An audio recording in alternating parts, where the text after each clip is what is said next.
From the center of the galaxy, this is ForceCenter, a show about Star Wars pop culture and the ultimate adventure, life itself. I'm Ken Napzok. I'm Jen Landa. I'm Joseph Scrimshaw, and I'm still broadcasting from my childhood bedroom here in Minneapolis, Minnesota, where just like the end of Andor, there might suddenly be a thunderstorm. It's brewing. You can feel it in the air. Yes. The change in electricity. It's thinking about the storm breaking, which is one of my favorite parts of the show. Oh, man. I love that. I love that. And I'm smiling, but really inside I'm crying over these episodes. Good, bad. There's so many things to discuss in here.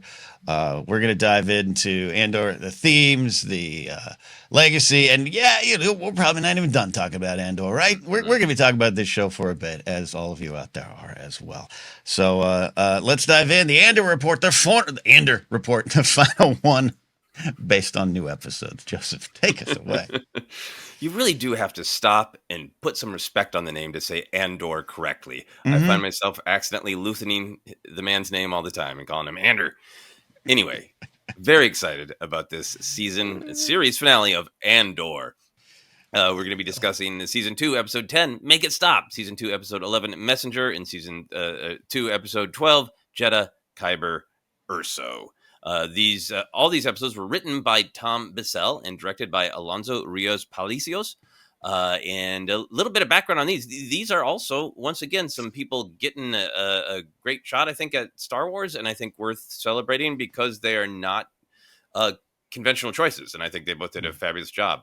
Tom Bissell, the writer, is a journalist, a short story writer, an essayist. His short stories one of his short stories was adapted to a film by Werner Herzog. He co-wrote the disaster artist book about the making of the cult film The Room, which was then turned into his own film that writer Tom Bissell co-wrote. So really, really interesting choice. And I think did a phenomenal job. The director is a Mexican filmmaker who's won many awards for short films. His debut feature, Guerreros. He's made 3 other features, including a historical heist film, a docudrama about cops, and an adaptation of a stage play about undocumented workers in New York called La Cocina. All of his film work is very critically acclaimed, but not like, big breakout box office hits. So these are people who I think are very interesting because they have solid perspective in history on the themes and the ideas and the politics of Andor. But aren't necessarily like, the first writer and director at bat for big Hollywood projects. Jennifer, any thoughts on these writer-directors? Yeah, and the director, he directed 2 episodes of Narcos, the season the Diego Luna was on. And I was like, oh, okay, that's probably how he got this job, which is wonderful. He was fantastic, and he brought a great style to these episodes. Writer Tom Bissell, I watched a great interview with him on the Backstory YouTube channel. Really insightful. He also worked on, I think, the Uncharted video game series, or he's worked on a couple video games. So he knows how to deal with IP, which is always challenging. But what I thought was interesting is he said that when he first met with Tony Gilroy, they didn't talk about Star Wars. They mainly talked for like an hour and a half about history. They both are huge history buffs, and that's really how they bonded. And he just kind of talked about the writer's room and what that experience was like. It's really, really fascinating. He did great. They all did great. Yeah. I think the director in particular was fantastic. This was my favorite direction of the arc, and I thought all the directors were fantastic. I think, like you talked about, they obeyed a lot of house styles of those very centered shots from the back. A lot of the very popular these days, but super beloved by Andor, high angle close-ups that aren't quite centered and aren't 3/4, but are the high angle where the eyes go diagonal. So there's all those house styles, but then within that, I thought his direction really, really featured lots of kind of limited views where you only saw a part of a person, which really dehumanized them. Great sense of community and that circling around the card table for the big game. So I think a lot of his directing choices really brought out the themes. I thought he did a fantastic job. Yeah, I love both of them and their work here. And could you you're brought on? You break from that writers' room meeting, the first one, and you're taking it home, Tom. You're writing the final 3. Take us home. Take us to the finish line. Okay.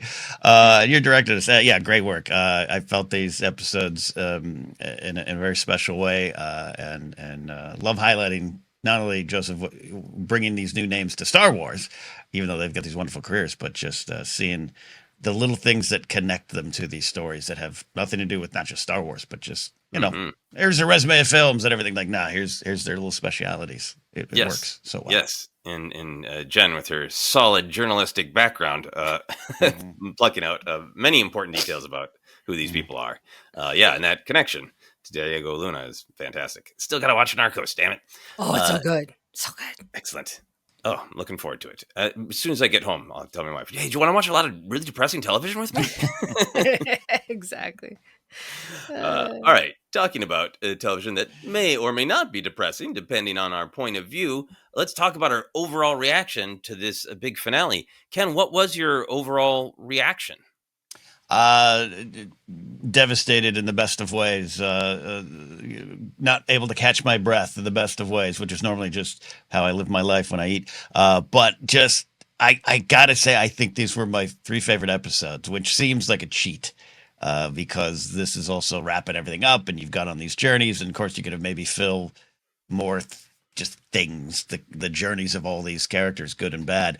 And I can also say, with a half smile that, the show finally grew into Star Wars. These were the most Star Warsy episodes, without a doubt. But I don't want that to distract, because there's so many other episodes I love. We can talk about our favorite episodes on another podcast.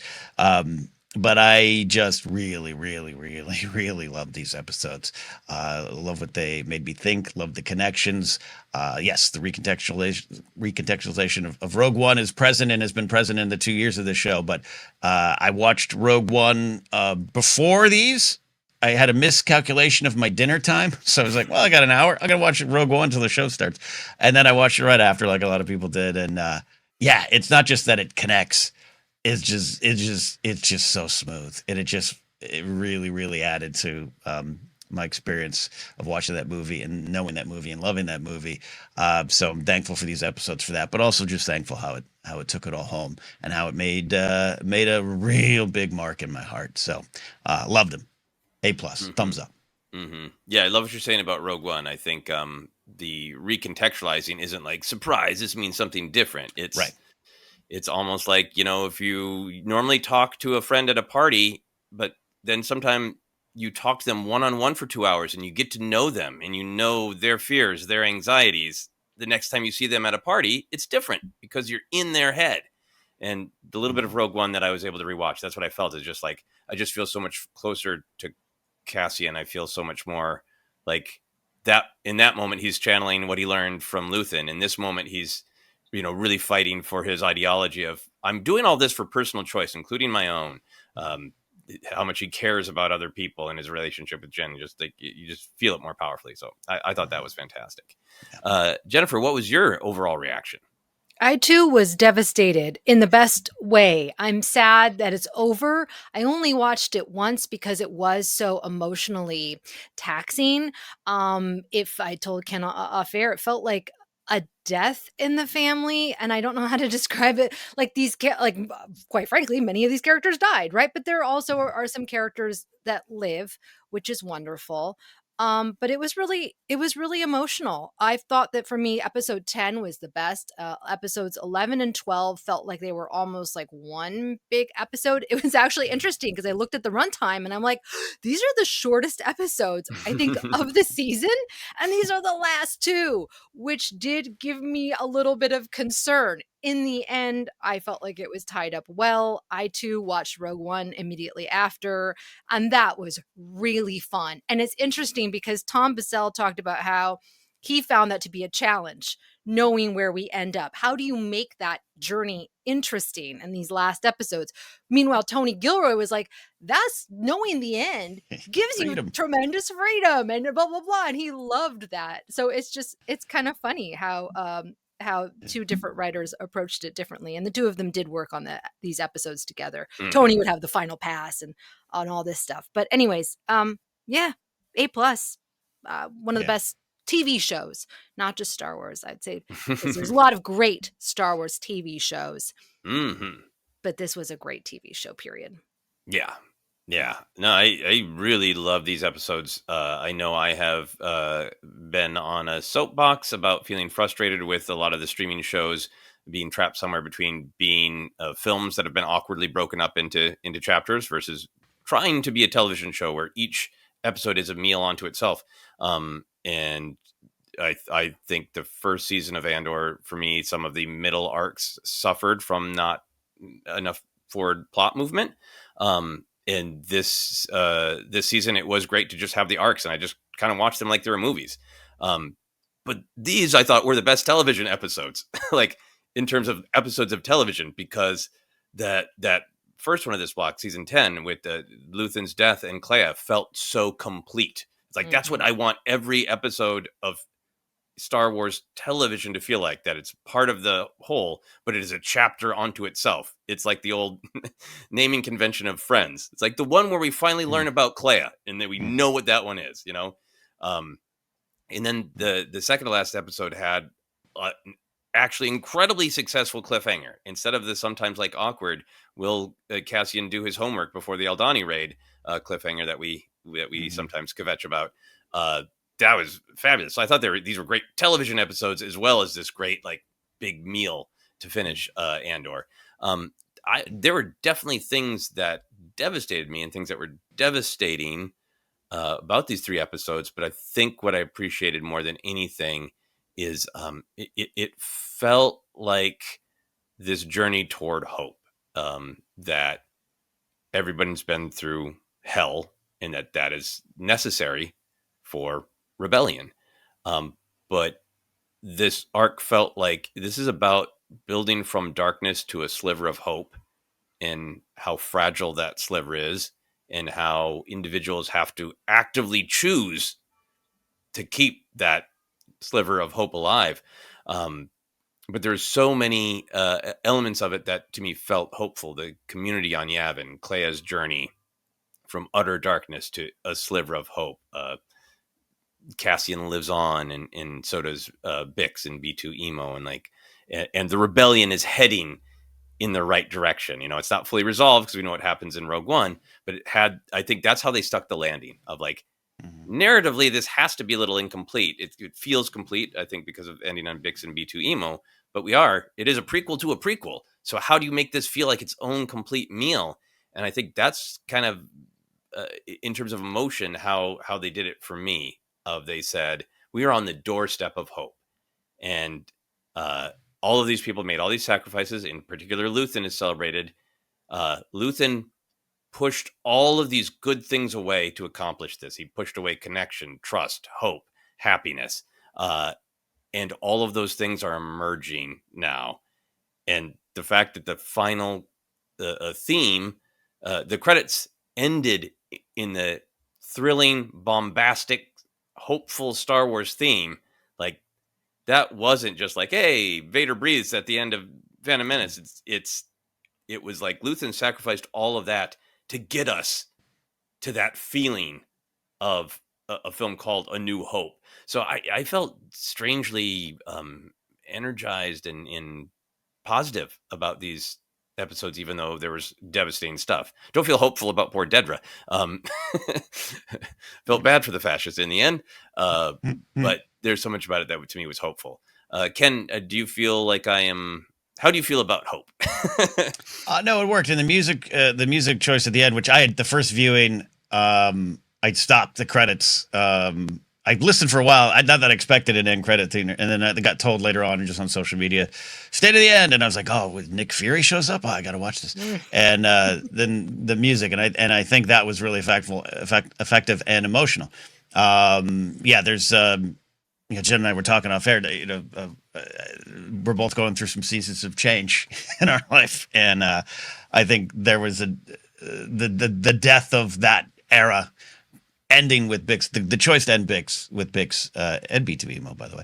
Yes, you're right to point that out. Was needed and perfect, and I felt the hope that's coming. I felt it with Bale, even though we know he's days away from death. Most of these people are days away from death, and to know what's coming. And I think the music choice in the credits was super effective because of what you're talking about there. That got me, and I know we're not alone. Of not just ooh, but like I had tears welling up. Even though I knew it was coming because I saw social media like, okay, so the next morning I was like, let me watch the end, and it still surprised me with the emotion because it's the hope. Yeah, It's the hope, and it's there's so much in that theme. We talked a little bit about how pew pew pew isn't by itself bad, but also right. I think Star Wars has continued to resonate because there is so much hope and connection, and energy and forward movement and possibility built into the thrill of A New Hope, and I think that's all there in the theme. So like I heard the Star Wars theme like it was playing in Clea's broken heart and healing her a little bit. Like that's the way I received the theme of like this is all of these sacrifices are truly making a better world and even a better fight for the rebellion. Yep. No, absolutely. Awesome. All right. Any other big picture thoughts before we start diving in? Yeah. No, yes and no. We could be here for 6 hours. Exactly. But computer can't take it. But yes, including with favorite moments. But yes, no. Yeah. Well And done. Well done. we can come back for anything that we might have Yes. missed. We have been discussing favorite moments, and then we've been diving into all the big themes in more detail. So let's talk some favorite moments. I just wrote down almost everything I liked, and it's about a page long. I don't need to share every Yeah. single one because they will come up elsewhere. Jennifer, what did you write down for some favorite specific moments in this final arc? Yeah, it's like I could literally put every beat of every episode in the favorite I started to moments. do the same thing. Yeah, I started to do the same thing. Like, I'm just stopping. I'm just stopping. I mean, okay, I'll save that for the end. Quick ones would be like the inclusion of Granny, the Granny alien. I Mm-hmm. thought I just loved. Tom Basello said that he put that in the script. He didn't know how that would work out, and he said he was so happy when he saw. Not only was it kept in, but how they designed the alien and stuff. the moment where Clea goes, "What?" It's like maybe Stein laughing. In this serious episode, I'm still laughing. Yeah, it's Star Wars. It works. It works together, right? The emotion of who that is, of like this poor desperate woman on a mission to kill her father, picks up a granny who's totally out of it, and like the reality of that came through while it being like a really bonkers alien for Andor. It's great. Yeah. And her data bank, which Kristen Favors shared, is so funny. It's like she's just happy to get some change of scenery or something like that. It's so good. Look it up. So good. So good. Perrin. The shot of Perrin was great. It was so fitting that he would be with Golden's wife. Like it just all of it. And like day drinking, like just chef's kiss perfect. Hey, what's wrong with day drinking? What are you saying? I mean, but listen, he's not just like day drinking. He's like like he's like really hitting the liquor hard, in the middle of the day. And she's like already passed out. Shot was too real for me. Yeah. Oh my gosh, that was great. And also fun, not fun. What am I saying? It's not fun. It's tragic. Lonnie. What an end to Lonnie. And again, I'm going to share this Tom Bassell thing that he shared, is that he initially had it so that it was going to be Luthen basically kills him in an elevator. And you don't see it. It's just the doors close. The two of them go on together. The doors close. And then the door opens. Luthen comes out. And then the elevator doors are going against his boot, Lonnie's boot. Boom, boom, right? But Tony Gilroy was like, no. He needs to this needs to be explicit. And what a choice after all that he sacrificed to be shot, to be ended. I know we're not supposed to say certain things for YouTube. He was ended on a park bench. Just, just tragic. A nameless hero for the rebellion who will be forgotten, except for us fans. Just really well done. And then the last thing, Clea's arc, all of it. The hospital, seeing a Star Wars hospital, her performance, just everything was perfect. Yeah. I in some ways I feel like this final arc is Clea's. Yes. I mean, well, it is. I mean, we spend time with her, and then the second 2 episodes are built on rescuing her, so it is that's not that bold of a statement. But I mean, it's really a character who has been kind of in the background, really coming forward is the bearer of the themes. And just a fantastic performance from her. And I did not write down the name of the young actor who played young Clea, but God damn. Annie K. Woods. Yeah. Fantastic. Yeah. Yeah, absolutely fantastic. That's a great detail about where and how Lonnie died, because I think it's not ambiguous, and it's not stylistic. Like, we've seen that shot before of an elevator not closing on a dead body. It also just goes so well with Luthen's, like, we've spent all of our luck. Everything's coming out in the open. It's all coming undone. Screw it. Kill him in a public park for a Tuca to discover. Right. Gives you that feeling of everything falling apart and everything coming out into the open. Yeah. April V. Woods. I want to give credit to April V. Woods. Ken, some favorite moments from you? Yeah, I'm going to start listing every scene beginning now. Time me. I love the Lonnie and Luthen stuff was great. I love just the shots over the water, like the low angle shot. Talk about directing, the cinematography, all great. But the sequence 2 is all about the imperfection of this version of Luthen. Even him saying we can't be perfect anymore, and just Clea having him tuck in his shirt and everything, and just how it's starting to not unravel, but it's starting to happen, right? It's all happening. Everything that's been built in this man's life is starting to happen. And just watching that kind of play out, beginning with this scene. And Lonnie being the unsung hero. I want a special edition of New Hope, a special edition where someone yells, "For Lonnie!" right before they take off. Absolutely love how that played out. The Clea stuff's amazing. The flashbacks were so effective. I don't even like calling them flashbacks, just a story in a different time during these episodes. Her thoughts. Yeah.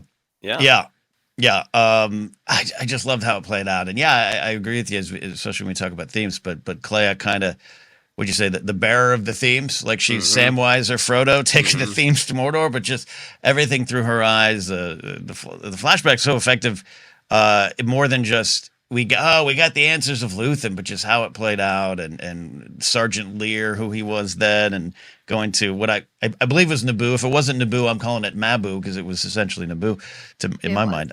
It was Naboo. Yeah, Tom confirmed it. Love that.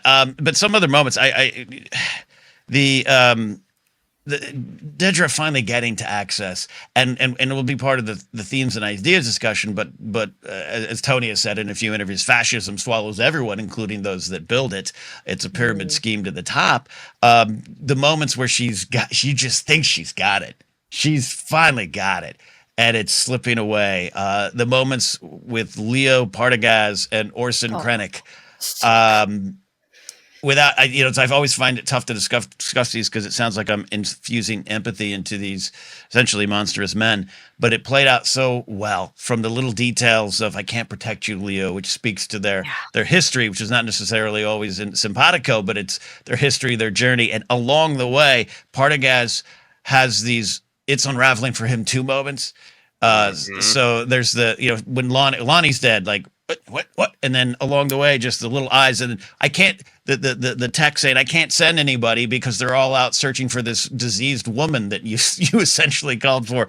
But even how that scene plays out, where it's Orson threatening Partagaz through Hurt, and him staring across the Partagaz, and then when Partagaz kind of, "Oh, God damn it, man, she's sick," and there's a smile on Krennic's face of, Leo's got this, and I could live in those scenes, including his end, which has historical significance. I think of Nazis and bunkers and all those kind of things, and obviously these two, Tony and Tom, draw from history, but like just how a weird dignity to it, which I'm saying it's weird to say about these characters who are monstrous and on the wrong side, but just I love watching that play out.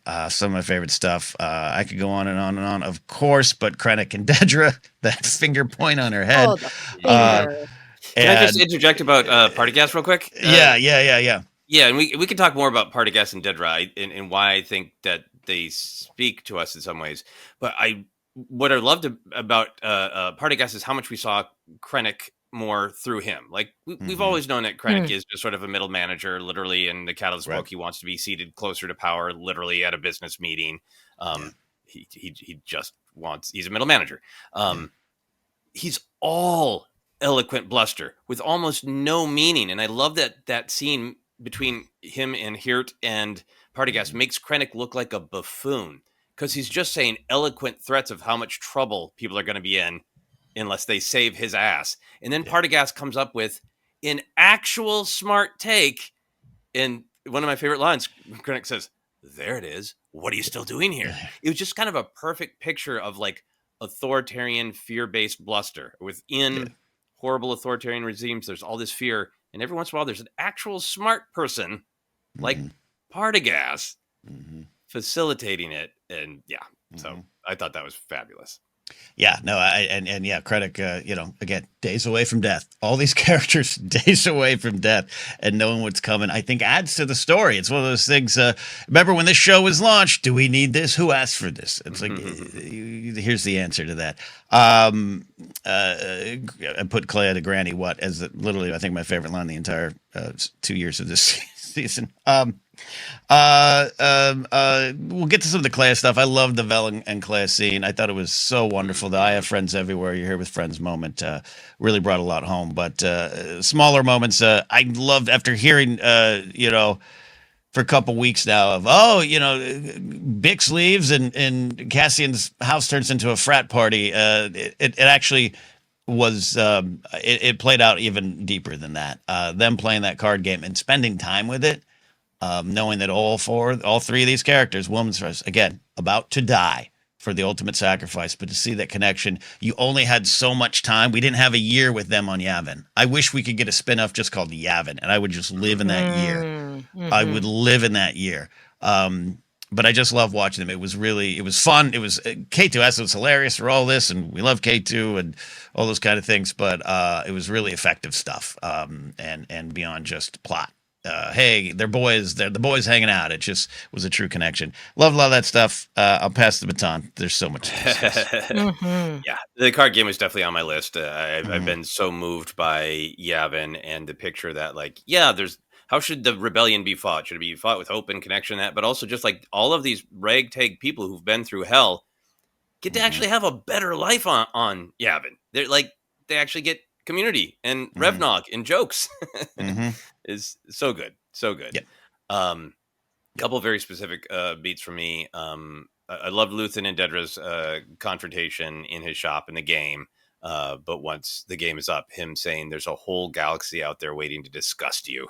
Which is a great line, and also like great to see that Luthen does have in his own little way a glimmer of hope of like, I know we've spread our lines too far, and I've done what I needed to do, and the rebellion's cooking now. Was nice. Just a great line. I loved from young Clea to the dealer, sold but no smile. When the dealer tells her to smile, and it's just fun to see that. Like, yep, Clea's clearly traumatized, orphan, been through hell, chosen to be a revolutionary since she was a child. But you also just get a sense of like, I think if Clea had a really happy life with parents survived, she'd still just kind of be like that. That's just a little bit of her personality. That this kid was born no BS. You know, intense. Yes. Yeah. There's a great sense. I'm glad that we ultimately didn't see the Emperor because I feel like his shadow hangs over things. I think the exchange of like save your sermon for Palpatine.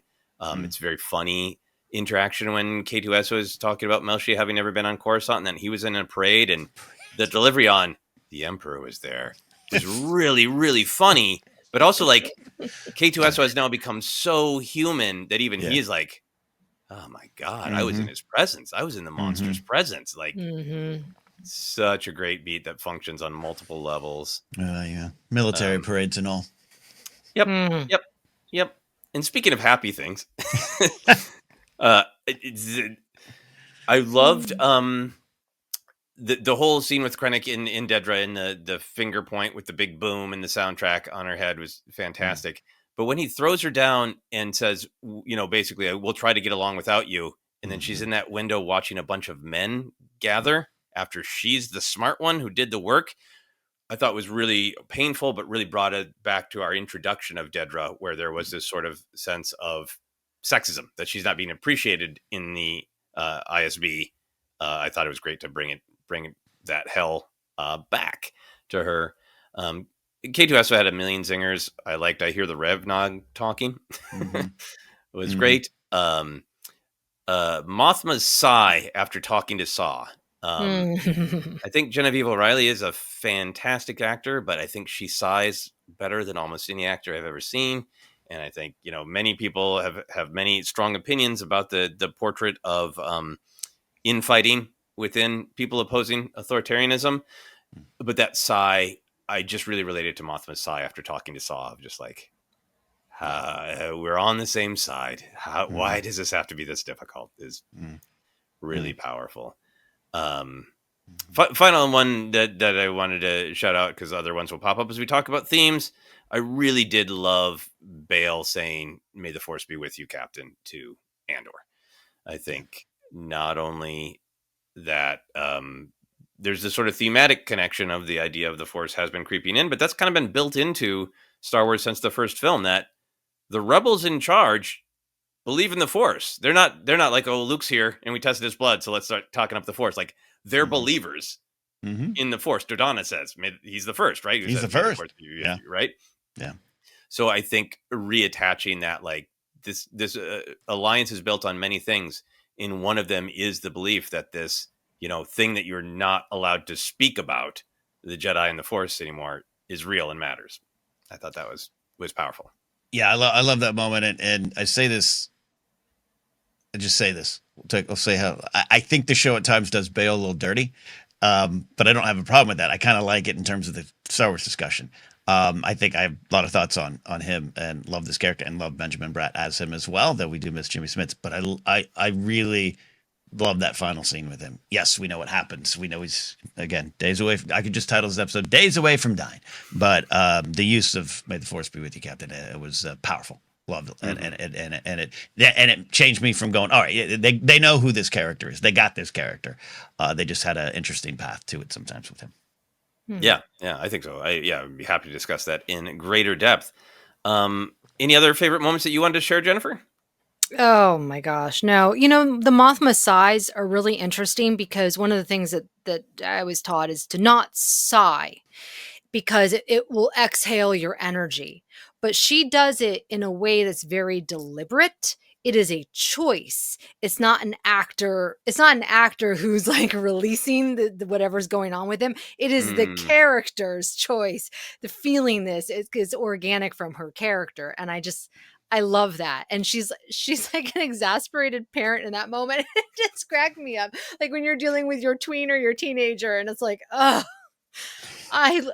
we are on the same side. Like, it's just so frustrating. Anyways, that was funny. That's such a great point. Yeah, I think that's a thing that I think actors sometimes do, is default to playing sort of exasperated. And if you just let out a sigh and just kind of like, it deflates all the energy. Deflates the energy, yes. So yeah, totally with you.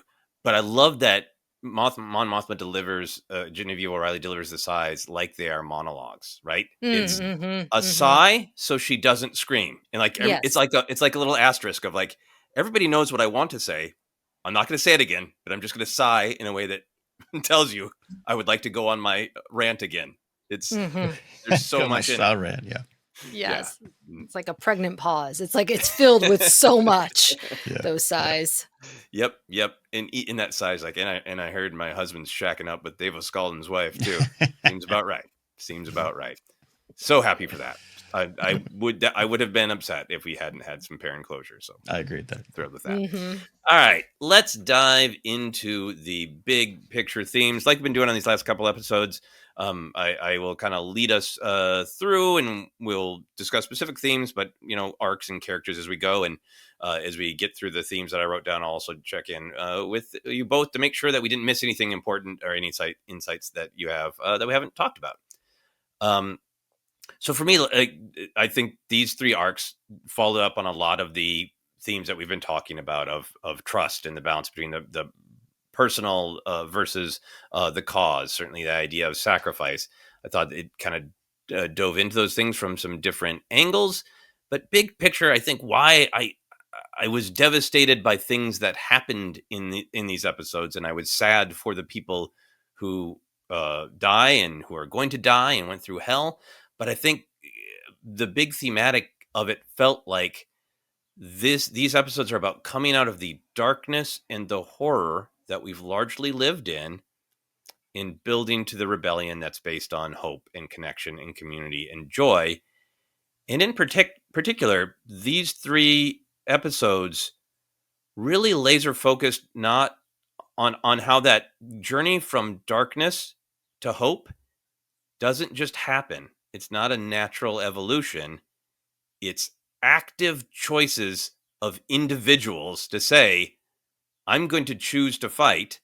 I'm going to choose, in the face of impossible odds, that there is a chance at victory. Even though my life is full of misery, I'm going to choose the possibility of hope. There's so much emphasis on what Luthen sacrificed and how Luthen is deeply flawed, how he fought the battle in a controlling and dark way that ultimately alienated allies, but so much celebration of what he achieved. And I feel like if you go back to Luthen's, beloved speech in season 1 about how he made his mind a sunless space, how he is doomed to use the tools of his oppressor against him, he's basically saying, like, I chose to sell my soul in the hope that I would build something good eventually. And I feel like there was some beauty in that he helped achieve all of the things that he denied himself, whether he should have or not. And we get to see that on Yavin in these final episodes: connection, trust, hope, personal connections mattering just as much as the cause, all building to the Star Wars theme at the end of the credits. Luthen in the first season would laugh at the Star Wars credits. And I think by the end, he's like, yeah, that's what I've been building toward, everything that is contained in that theme. I thought a really significant line to this sort of big picture arc of building from darkness to hope was that conversation with Vel and Clea right towards the end, when Clea is sort of reminiscing in this bittersweet way that Luthen's very practical instruction for a mission was, don't go in without knowing your way out. And I feel like that is a statement about this arc of the rebellion and these characters from darkness to hope, is that Luthen, on a personal level, went in to building the rebellion in this dark, brutal way. He went in without knowing his own way out. And Clea has lived in that mind space of whatever it takes for the cause. He teaches her as a kid to use her hate and hold it up and let it out when you get a chance. All these dark, dark things. And I feel like the don't go in without knowing your way out is almost like about herself emotionally, of myself is a symbol of the rebellion. As a bearer of the themes, I went into all of this without knowing the way out. And to me, there was a strong implication of she doesn't feel wanted on Yavin. She thinks she'll maybe be thrown in prison. When she gets up and starts wandering in the rain, I was desperately afraid that she was going to take her life. And then Vel sits her down and says, you have friends everywhere. Look at everything that's been built. People walk by, not just with weapons, but with drums, with instruments of music, with instruments of community. That storm breaks and it's dawn on Yavin. And there's just a hint of a smile. And it's like, I went into this not knowing my way out. And Luthen's gone, but all these people, Cassian, who wouldn't leave me behind, Vel, who wants to be here for me, this rebellion that I helped build, they're helping me find the way out. And I think kind of through Clea's eyes, that's the big arc that gave me hope. Ken, do you have any thoughts on that analysis? Yeah, I put this under the category of the solitude of anger versus the comfort of friends, and all that at stake and play here. And I love Clea invoking what Luthen had always taught her and taught Cassie, and it's one of the coolest things of the first 3 episodes. It's such a cool spy thing.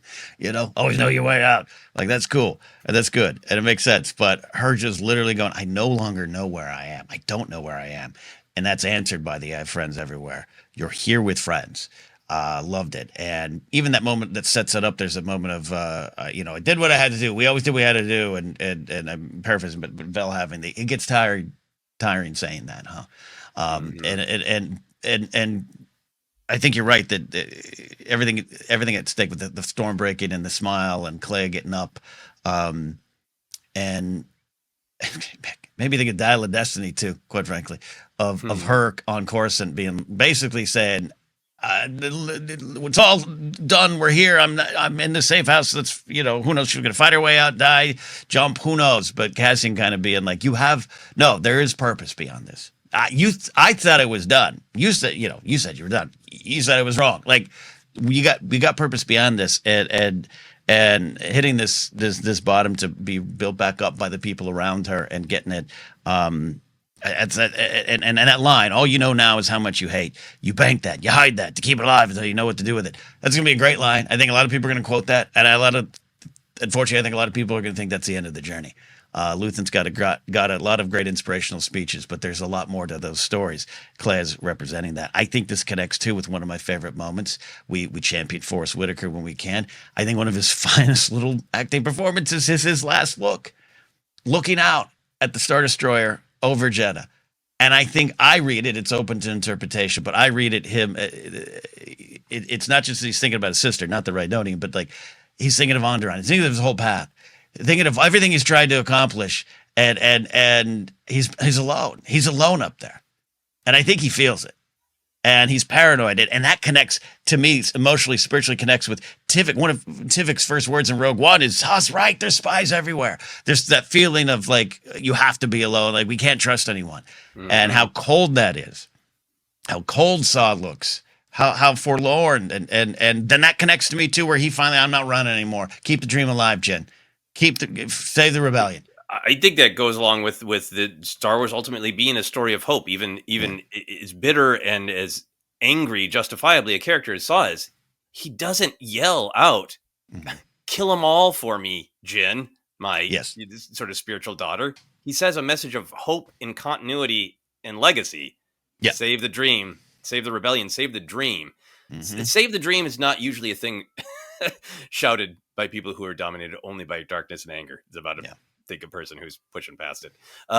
Jen, what are your thoughts on sort of Clea as the bearer of theme and getting to a place of hope after a lot of darkness? I think that her identity has been defined by Luthen. Who she is has been in relation to him. She, the actress, and I can't remember her name. She shared Elizabeth Dula. That's it, Elizabeth Dula. She talked about how Luthen, she hated him. She hated him for what he did to her family, but she also cared about him and loved him. He was not a father to her, as this is what Elizabeth said, but she grew to love him and care about him, and it became this very complicated thing. And I think that that's really, really interesting. You can really kind of see that like duality all throughout her performance. And so it's also about like trusting, right? Like who can she trust? And I really feel like she can't even really I mean, like she can trust Luthen, but can she? I don't know. It's just like living on the edge for her whole life until she finally gets to Yavin. And Vel is like, you can let your guard down. You can be real. We are connected. We are everything I'm going to say to you is honesty. This is built on trust. Very different than how she has lived her life. And she's lost in that moment in the rain. She doesn't know who she is. She doesn't know where she is. And she doesn't know what she's going to do because her whole life is based around this relationship with Luthen. And so, I think that that's a really incredible journey. I'm glad that she's alive. I'd love to see more of her somewhere, and no shade to the books because I love the books and we could get a lot of great information from the books. But boy, the actress is she's Elizabeth Dula. She's just so expressive with such minimal dialogue in episode 10. I want more of that. I need more of that. Or like you're saying, Ken, a whole like Yavin show would be, can you imagine? Like that was for me the hardest thing about this is that knowing we could have spent a whole season on just Yavin. Like we needed 3 more seasons, really. Yeah, yeah. I was thought. sorry. Yeah, I was watching a little bit of the Ringer interview with Tony yesterday, and he talks about the moment Diego and I realized we couldn't do 5 seasons. It's like, oh, you, God damn it! Like, just give one more, just one. Give me 6 episodes. Give me one more. Give me Yavin. Well, maybe they'll do an Andor holiday special Yeah. where they fill in a little bit of the gaps of Andor's first life day on Yavin. Yes, Oh my gosh. yes, Yeah, yes. Take Please. it. I have some thoughts about that. We'll get to when we talk about questions or concerns about what was lost. But I love what you're saying about Clea Jennifer, and I think a couple of the things that were fascinating to me about her character and her performance was I think audiences are drawn to proactive characters, particularly when other characters are confused, trying to figure things out. There's just like a port in a storm when a character's like, no, bleep it, we're doing this. And she always had such forward movement, such energy, and no doubt about her choices. And then there was always this interesting dynamic that I think made fans really wonder about the relationship, not just in a fill out Wikipedia and what's the relationship, but she seems to be his assistant. He is clearly structurally in charge, but she keeps trying to out-Luthen him. Anytime he falters, even just like emotionally, she's on him. And so to see the origin of that relationship was really, really powerful. Yeah, it really. Well, yeah, it's the Star Wars Declassified, Andor Declassified on Star Wars YouTube channel, which Elizabeth Ula's talking about. Again, her perspective, her work as an actor, but just saying, just like, Clea hates him. He killed her family. Yeah. She carries that hate, but also he is a father figure. He is a mentor. He is and just that all coming down to that moment as she kisses him on the forehead. It just made that journey and that next chapter. What you're reacting to, Joseph, to some of the little half smile on Yavin as the sun comes up. It was so powerful, so effective. Yeah. I think we can talk a little bit more about that Luthen and Clea relationship and this other thing I want to discuss. This has certainly been present in Andor, but I feel like it was really like underlined and circled and arrows drawn on it. These final 3 episodes was just about the power of choice and the power of intentionality and who gets to choose and what do you choose. Andor and Clea had the great back and forth. I think in the previous arcs, Andor's really come to, I want to make my own decisions and be my own person. In the previous arc, he had about 8 million quotes about personal agency. The day I need permission to come and go, I'm gone. Eventually they hang us both, won't they? We set that course the first time we met, says Luthen. I make my own choices, says Cassian. In the one that I think is really relevant to this arc and to Clea of Cassian getting mad and saying, I need to start making my own choices. And Clea shooting back, I thought that's what we were fighting for. So this idea of like, the whole idea of freedom is choice, personal choice. And that's what we're fighting to restore to the galaxy. But then how do we allow ourselves some amount of that as we fight? And this backstory with Luthen and Clea, I thought a really important line from Luthen was the whole scene on Naboo where he's trying to make sure that Clea chooses to be a violent revolutionary when she's about 10 years old. And he says, I need to know you're making a choice. I lived most of my life without ever realizing that was a possibility. That was a line that made me feel strongly for Luthen. And I think some of the passion that Cassian and Willman have defending his name at the end, I was drawn back to this line of like, here's Luthen. He's a sergeant. He's in a military. He's in a system. He's traumatized by it. But he could have just, he could have either just made the choice to, self-medicate and keep going with that life that he hated. He could have made the choice to try to run away from that life and then just do nothing else. But I think what he's saying in this line is, I chose to fight a rebellion. It isn't a natural evolution. It isn't a call and response of like of physics of something pushed me. And so then I did this. It's a really active, really huge choice. And critical mass of people in the galaxy needed to make that choice in big and small ways. And I think what this arc is saying is that Luthen, because he's the one who started to build this network, use Mothma's money, that he's sort of being credit for being the one who like truly chose, no, this will not stand. I will give everything. I will find anybody else in the galaxy and I will go through with them what I'm doing with Clea. More emotional because she's this strange daughter figure of guilt for him. But that whole scene with her is about choice.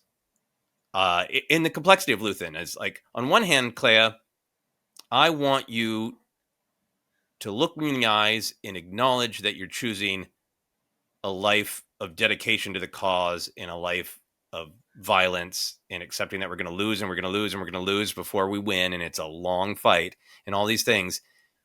And he's trying to get her to accept the choice while also barking at her about exactly where she should look at each second.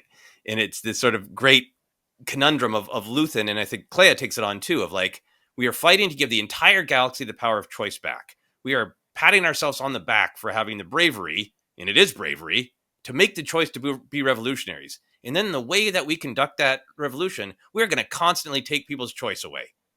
Lonnie made a vow, and we made a promise to get him to safety, but he's too big of a risk. So he's gone. And Cassian eventually breaks free from them because he's like, you're trying to make too many choices for me and go behind my back and make choices for Bix, and made choice to keep Vel and Cinta apart. So it's this beautifully complicated idea of how important choice is. The bravery to choose revolution, and then Luthen and sometimes Clea's feeling that it is necessary to take other people's choice away to fight that revolution. Ken, what are your thoughts on this sort of choice thematic? Yeah, you're talking about the complication of Luthen, and it's.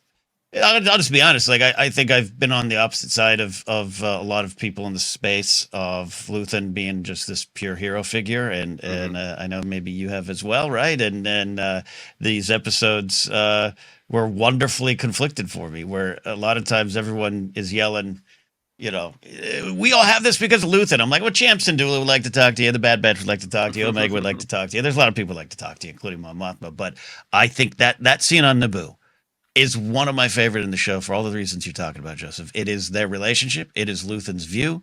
The peaceful life goes boom is what I kind of called that scene. And I love his line. Life shows us what we stand to lose, but you need to accept what you're leaving behind. And she even initially has the, yeah, I got it. It's pretty. It's pretty. And I took it as they set up shop there for a little bit, right? I kind of took that there was some time spent there as they built whatever antiquity empire he was growing into for their purpose. But I loved everything about that scene, and just saying that we're not just leaving a pretty place. You're leaving this peaceful life. We could have this. You could have your Saturday afternoon. I didn't know I had that choice until too late in life. You got it now. But then also, yeah, look at me. Look at me. Don't look, which is just good strategy. Good strategy. Don't look. We're going to blow that up. But I think, yeah, that scene, that Naboo scene is a crossroad of so many themes that play in this show. Yeah, and you're making me think of that on the interpersonal level, that the great complexity of that scene of, so I'm your daughter now, when it's of use, but then a like warm smile, let's get something fun to eat. Like what a difficult position to put that child in, of like, am I a tool or a loved one, or am I both? Jennifer, how do you feel about the idea of choice in these episodes? I see it as connected to like, basically, once you choose this life, then you're going to have a life of moral ambiguity. You're going to be doing things that are not going to they're going to be for the right reason in theory, but are not going to be good actions per se. And so I think that in the moment where she runs back in the village where initially, and she wants to see what's happening, and she's drawn to that, and he's like, basically like, I'm going to leave you. He knows that she wants to take a stand, that she wants to take action. But it's like, once you cross that threshold, there's no turning back. It's like what we saw with the Acolyte. Once you make that decision, the lightsaber's gonna turn red. There's no going back, right? Yeah. And so for here, he's like, are you sure? are you sure you want to do that? It's a loss of her innocence. It's not even like some of these other characters where they're not necessarily innocent. They're maybe putting their head in the sands. They're ignoring what's going around them, right? But this is a literal child who is like, he's kind of taking away her innocence, but her innocence has already been lost because of what she already went through.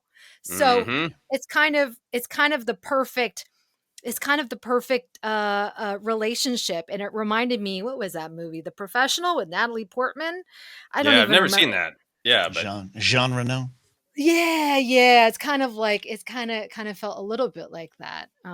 But anyways, I don't know where I'm going. Moral ambiguity, ethical weird complexity. Batman and Robin vibes of Batman constantly getting young orphans to join him in his brutal war on crime. Little Bat Luth in there. I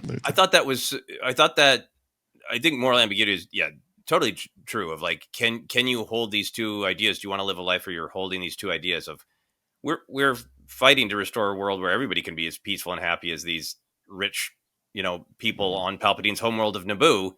So we're fighting for this beauty and this peace, but we're going to do brutal, awful things to restore it. Are you on board with that? And I thought, Yin, sound like fun, kid.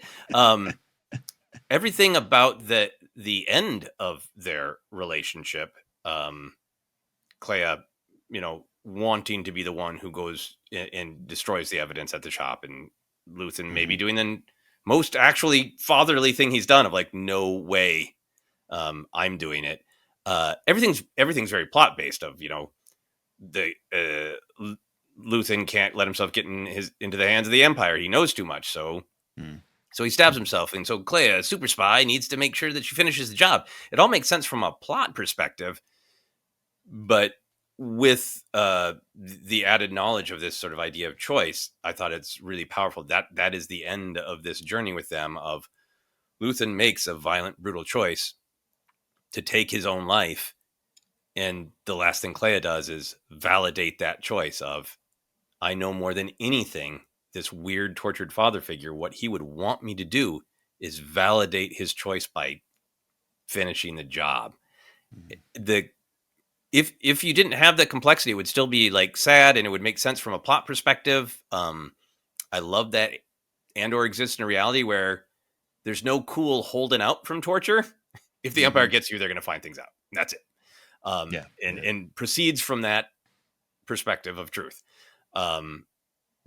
But I thought her sadness, her determination and her sadness to kill him because it was necessary, but to validate his active choice that he made was really rich and powerful. Ken, any thoughts on the death, the end of Luthen? Yeah, we know what's interesting to me is he's alive, not in a good state, and it's not going to be good. But the Imperials are talking about it, right? He's being kept alive, so it is not just like he's gonna go. Wait, they might heal him, and she has to continue that choice, right? This is what she has to do. I love the tension there. I love the emotions under it. There, it was pretty fascinating to have him be this prize the Empire is kind of defending right now that they need.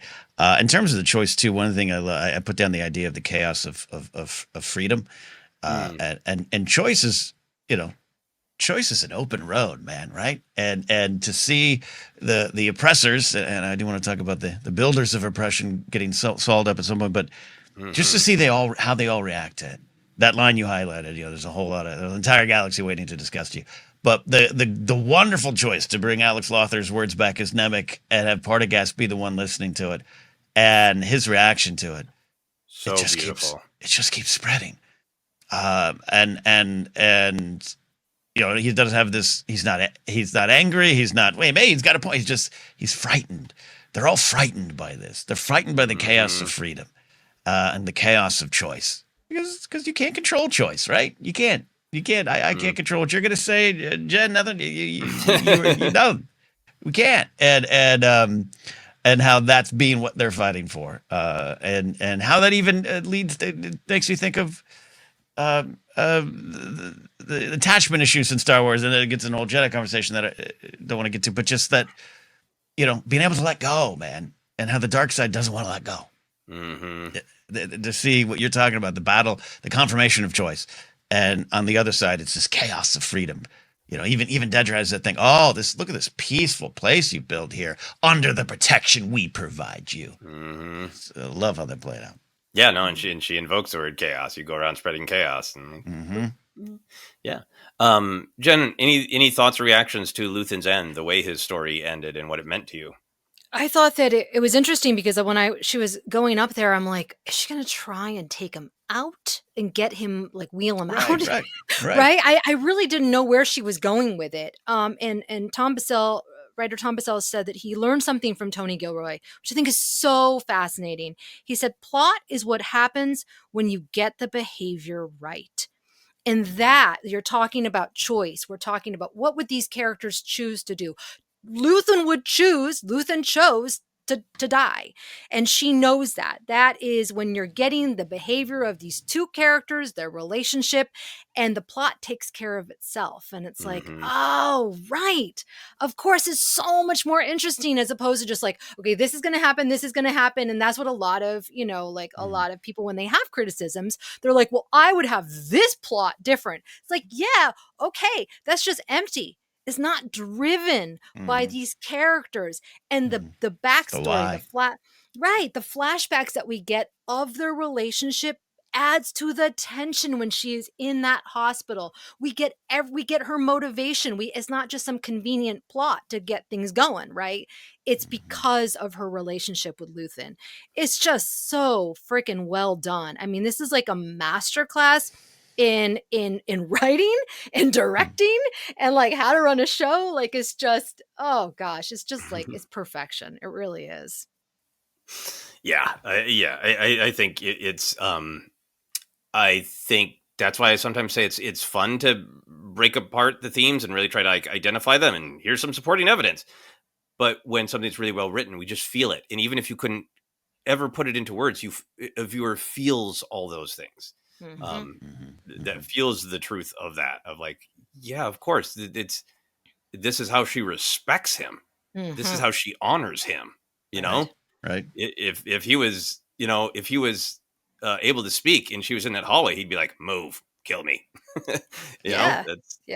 And I thought, so the other thing about this kind of theme of power of choice is how much Cassian has been on a choice bender of I am on board with what Luthen taught me of sometimes horrible things have to be done. I don't like it. It's eaten me up, but I'm on board. And he continues to be on board through parts of Rogue One. And I'm also on board that we can't do this alone. We need friends. We need structure. We need the alliance.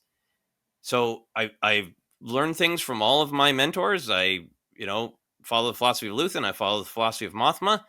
But also, I'm going to follow my instincts as Cassian Andor, my personal choices. He keeps defying the structure to leave. I like that he seems to have like an actual relationship with Draven. I think Draven was greatly enhanced by this. He softens him for me in Rogue One. Yep. But everything that Cassian does when he makes a choice, when he talks about a choice, is about it's about compassion and connection. Of I'm not. Clea went to kill Luthen partially personally, but partially because that's the cause. That's what you do. It had to be done. Cassian is defying orders to go rescue Luthen and Clea, to rescue human beings, to rescue people that he had a relationship with. He's not sweating because, like, they know so much, they'll blow everything. There's no word or, to me, hint of, I'm worried about them being captured and tortured and giving up Yavin. It's, I got to save them. I got to save these humans.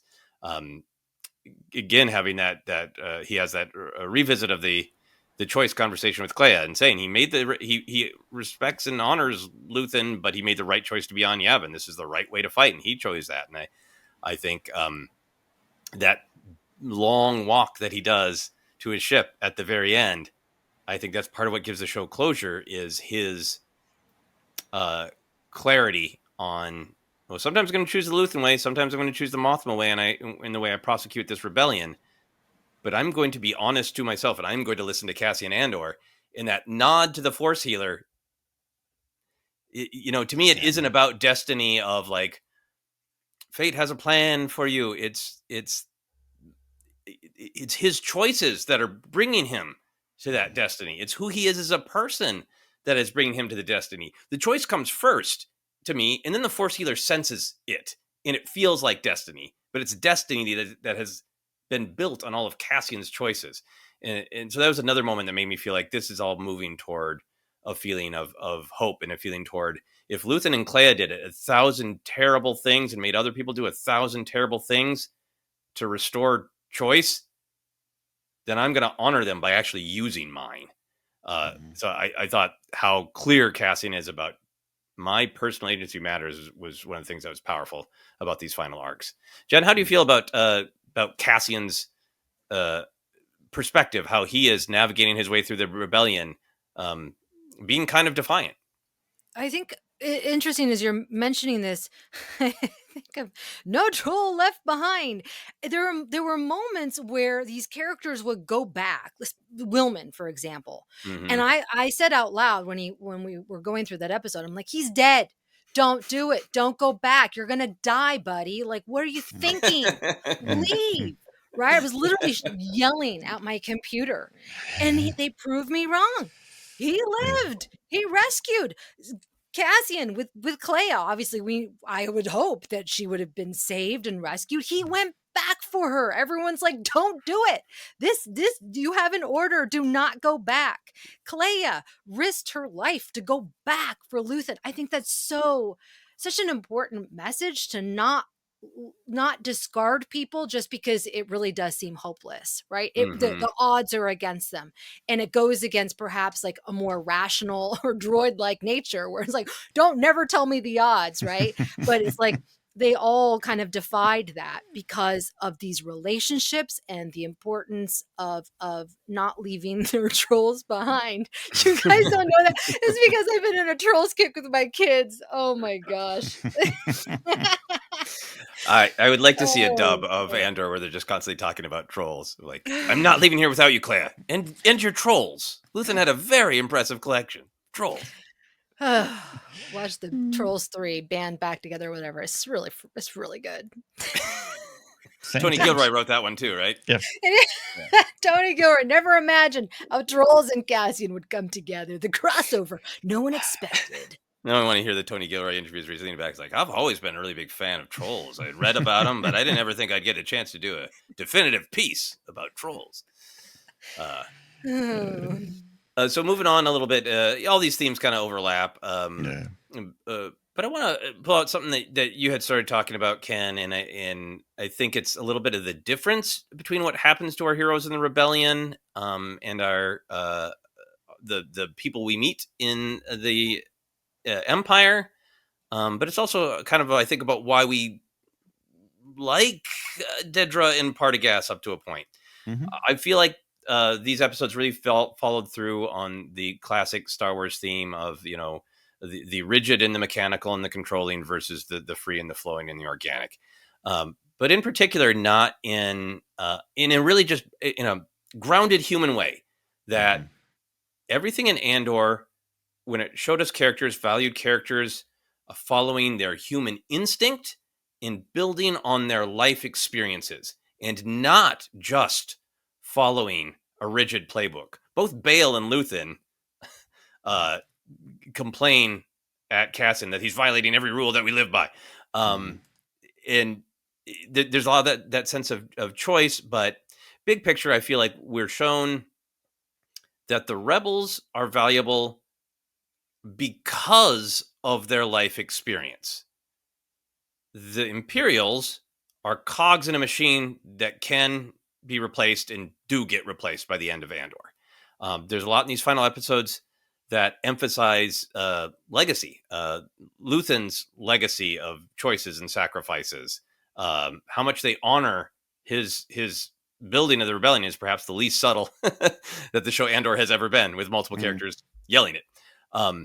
The portrait of Cassian is that his value is definitely his skills. Luthen's heard of him. Luthen sees that he's a good thief, that he's smart, that he's intuitive. But also the reason Cassian keeps coming through and keeps succeeding is because of his life experiences. The trauma of losing his sister makes him go back for everybody all the time. his love of Marva, the fact that Marva got to a point where like I need to fight, we need to fight, and he's honoring her, he's honoring Luthen. There's great stuff in the arc previous to this about how everything that Cassian has done has been leading to this important role he's going to play as a messenger. And again, that can all sound like fate and destiny and in the Force reading tea leaves, but I think on a practical level, it's saying Cassian's human existence matters. He's not a tool just because he's good at spying and shooting and piloting. His value is intrinsically who he is and who he has been built up by all of his experiences. That final episode where the rebels are having doubt, including some of our favorite doubters like Nora Jabel coming back. Mm-hmm. All of that is based on trust and knowledge and human experience and instinct of where we've been.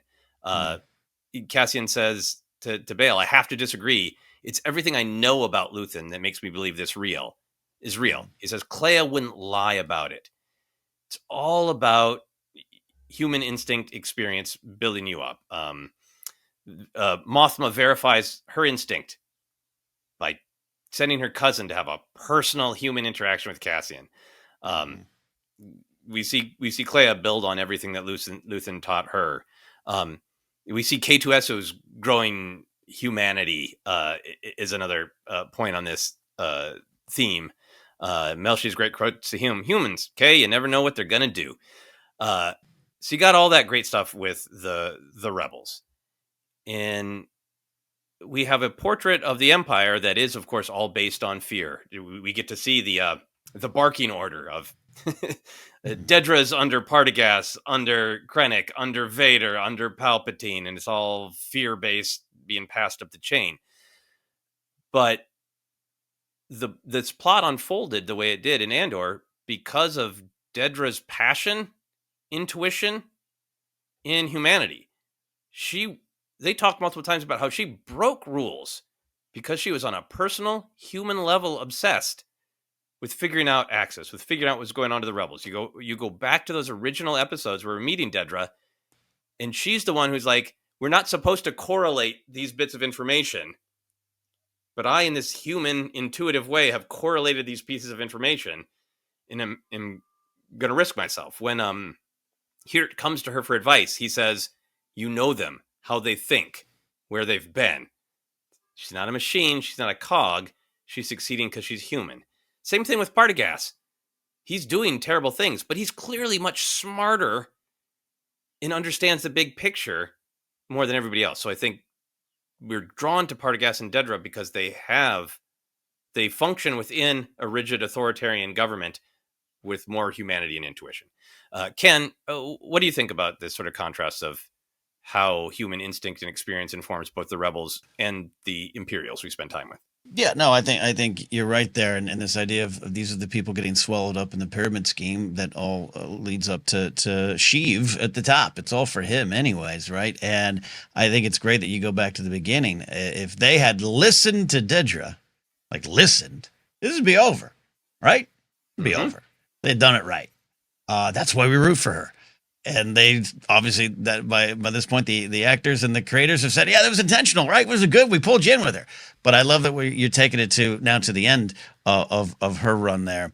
I put the idea of she meant nothing. One of my favorite Coen Brothers movies is Burn After Reading, and that whole movie ends with basically like, what the hell is this? All these people's troubles it means nothing. It means nothing to us. It's one of my favorite endings. Just pair. It's J.K. Simmons is one of my favorite films. God damn it, I want to go watch that now. But in some of her final moments, especially with Krennic, she is like, yeah, I had to scavenge. Like, you're almost rooting for her again, right? You're like, yeah, she had to do that because none of you would listen to her. And I found all this stuff, and look at this, and all you buffoons are you're just worried about your place and this and that. And I love that you bring in Partagas to it. Partagas in season 1, other than great lines and a wonderful performance from Anton Lesser, it's just like he's kind of cutting through the bullshit. This is how this room works. I don't want you to kiss my ass, play the system. What's the truth? Lonnie, we're arresting too many people. That was like early this season, right? Yeah. Well, thank you for saying that. That's how this room works. And how they're swallowed up. All their ends are not graceful. Said Partagas has a dignified ending, but you know what I mean by that. But it's not. There's no meaning to it. Hurt. First of all, Just a meat shield. meat shield, which was cool, but also like you could tuck in, sir, and that actor who was the lead ISB sergeant was amazing, perfect casting. But just tuck in, sir. You're not even good for this, and you die. I'm gonna shoot through you. Your neck's probably cracked, So but good. I love everything about that. Yeah. It just they're swallowed up, and that is true throughout history, not just our current times. And I hope it's our current times, but all through history. That's why I said earlier of the history of not just the leader in the bunker taking his own life and his dog's life and his wife's life, but like the people around him then did that and took their families out. All the opulence, all the power meant nothing. Meant nothing. Everyone here meant nothing. But to tie back to what you're saying, Deidre has these moments. We do like her. It's such a wonderful portrayal. We do like her. She's a horrible fascist, and they pulled us in with that. But down to the bitter end, and that's why I think that the choice to put her on an Narkina or an Narkina 5 like facility and see her cry in that darkness. Mm-hmm. Yeah, a stark lesson reminder. She was in charge of rounding up people to go to prison when she came to the ISB. So there's, an extra level of irony there. But yeah, I think it's a great portrait of the cracks and leaks in authoritarianism. And if poor Nemec had lived to record Manifesto Part 2, I think he would have talked about this, because the loss, I'm not rooting for the Empire to win. I'm drawn to the humanity and intelligence of Partagas and Dedra. They're awful people who knowingly perpetrate awful things. I mean, Partagas is bad luck Gorman. It's like, damn, dude. So I'm not saying I like them and they were right. It's this human thing that I'm drawn to, intelligence and intuition. How much of the ultimate failure of the Empire is because the Emperor treats everybody like cogs in a machine and like meat shields, and like they're all replaceable. Krennic's a bootlicker. I'll get another bootlicker. Tarkin, monstrous, but smart, intuitive, right? Yeah. How much does Palpatine lose in these days? Losing Dedra, losing Partagas, losing Tarkin, losing the parts of his authoritarian regime that are human, intuitive, and thoughtful, and ending up with just a bunch of fear-based, foolish, clumsy as they are, stupid bootlickers. That's thankfully a weakness of authoritarianism, and I will just call it the real world. Our current authoritarian in America wants people are loyal, so he's hiring idiots who don't know how to do the job, and we're all going to suffer for it. But his empire is going to collapse partially because of it, because it shows the seams, because he's hiring a bunch of Krennics, and thank God for us, no Dedras and Partagasses. Sorry, I will get off that soapbox. Krennic shared the Death Star plans on a signal chat at some point. I absolutely, absolutely. That's why he's so paranoid. That's why he's so paranoid. When he's so mad at her, he's like, "Oh yeah, I did let that slip." Yeah. Well, I mean, in a way, that's kind of the plot, because I believe Dedra when she says these got forwarded to me accidentally. So I mean, it is kind of a group chat mistake that made her find Luthen. Sorry, Jennifer. I've been getting excited and going on too much. What are your thoughts about how Andor talks about the value of human intuition and experience? I actually see it as more like empathy and being human with the rebels versus transactional and selfish. And so even though Partagas and Dedra have a little bit more humanity, like they are so self-serving, they are so driven by glory and power and ascension. And something that was told to me early on, and capes and drama. When I first became an actor, and there's a lot of ways that you can ascend the ranks as an actor. And somebody once told me, the way you go up is the way you come down. And I really feel like we see that with Dedra, especially. The way she went up is the way she ended in Narkina 5, right? And it just is like, I can't, like the first season where I really kind of felt for her, they were right. Like Mm-hmm. I just felt like when Krennic was putting his finger on her head and grabbing her face, I was like, this is what happens when you make a deal with the devil. When you Mm-hmm. sell your soul, when you feel like now you have a position of power, guess what? At the end of the day, it comes down to the emperor. It is all transactional. You are useful until you are fired, until you are now being charged with something. And when you used to work for this former administration, right? Like it's like none of it matters. All that matters is the emperor and his whims. And so I feel I loved watching their ascent into darkness, but and it's fun to watch, but boy, is it a cautionary tale. Mm-hmm. I Go ahead. Sorry. I thought Krennic is, like I said, blustery and tough, and he's the top dog here, right? He's the alpha in the chain. But even there's that save it for Palpatine. He has that very quiet like. Indeed. But I jumped to one of our favorite quotable Ben Mendelsohn sidelines of deploy the garrison and we blind. Like, that is not about the Empire winning there. That is about him losing, right? Like, God damn it, I'm losing this. And all to his end, being destroyed by his own obsession, of course. Dare I say, choking in his own aspirations. But honestly, like, and it's fun to think now, is he thinking about his old pal Leo yeah. dying alone in a bunker and like, I don't want that to be me, so deploy the garrison. Like, it almost feels like that. Deploy the garrison. Did you hear what happened to my friend Leo? Exactly, my old pal and rival Leo. And that's the stuff. There's been all this advertisement and words from Tony and Diego of you'll not think of lines the same way again. There's a lot of rebellions are built on hope and a lot of that wonderful stuff. But it's these kind of moments. Again, it's typical. And Saul was right. So was right. And me now thinking of his final hologram phone call with Mothma. But the Krennic just had that move to put the finger on her head. So demeaning. And what Denise Goff called it this weird thing he did with his finger in the scene, and how that was so visceral for her to play against. But then, again, thinking of everything you're talking about, Jen, you made this deal. You're all sliding away. You're all sliding away. And it is a cautionary tale indeed. Mm-hmm. Yeah, I think transactional is such a great word, and you're making me think of, Dedra Meero seemed to be aware that Gorman was a spotlight she didn't want to be under, and trying to say, I don't want this job to Partagas, and Partagas going like, hey, well, it'll be a promotion. And that's what she tries to focus on when Cyril is upset by the horror of it, of saying like, we can go back and be heroes. And when she barks them, you certainly didn't seem to mind the promotions. So I think it's extremely insightful to use the word transactional. And to be very clear, go ahead. Yeah, no, the only moment of, which is not related to Dedra, the only moment of tenderness where I really was like, was with the ISB gentleman after Partagaz ends himself, and he does the hand with the stormtroopers, right? It's like it's that level of respect and almost tenderness in that moment, where I was like, ooh, that was such a great moment. Just that hand gesture. It's honoring Partagaz. That was really great. And I feel like that guy knew that what Partagaz was saying is, could I have a moment to make my own choice? I don't have a Nautilin bleeder, but I have this blaster. Right. Yeah. And I just want to be very clear. I am not rooting for Dedra or Partagaz or think they're great people. I just think that's a really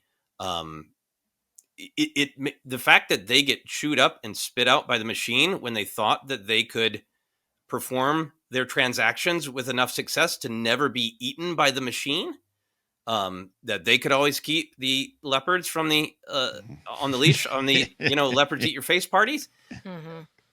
The fact that it wasn't just hubris like Krennic, the fact that it was, we are passionately involved in our work and we are intelligent, and that's what makes us think that we can escape the system, made it even more tragic that the truth is it's all transactional and you will never escape the system.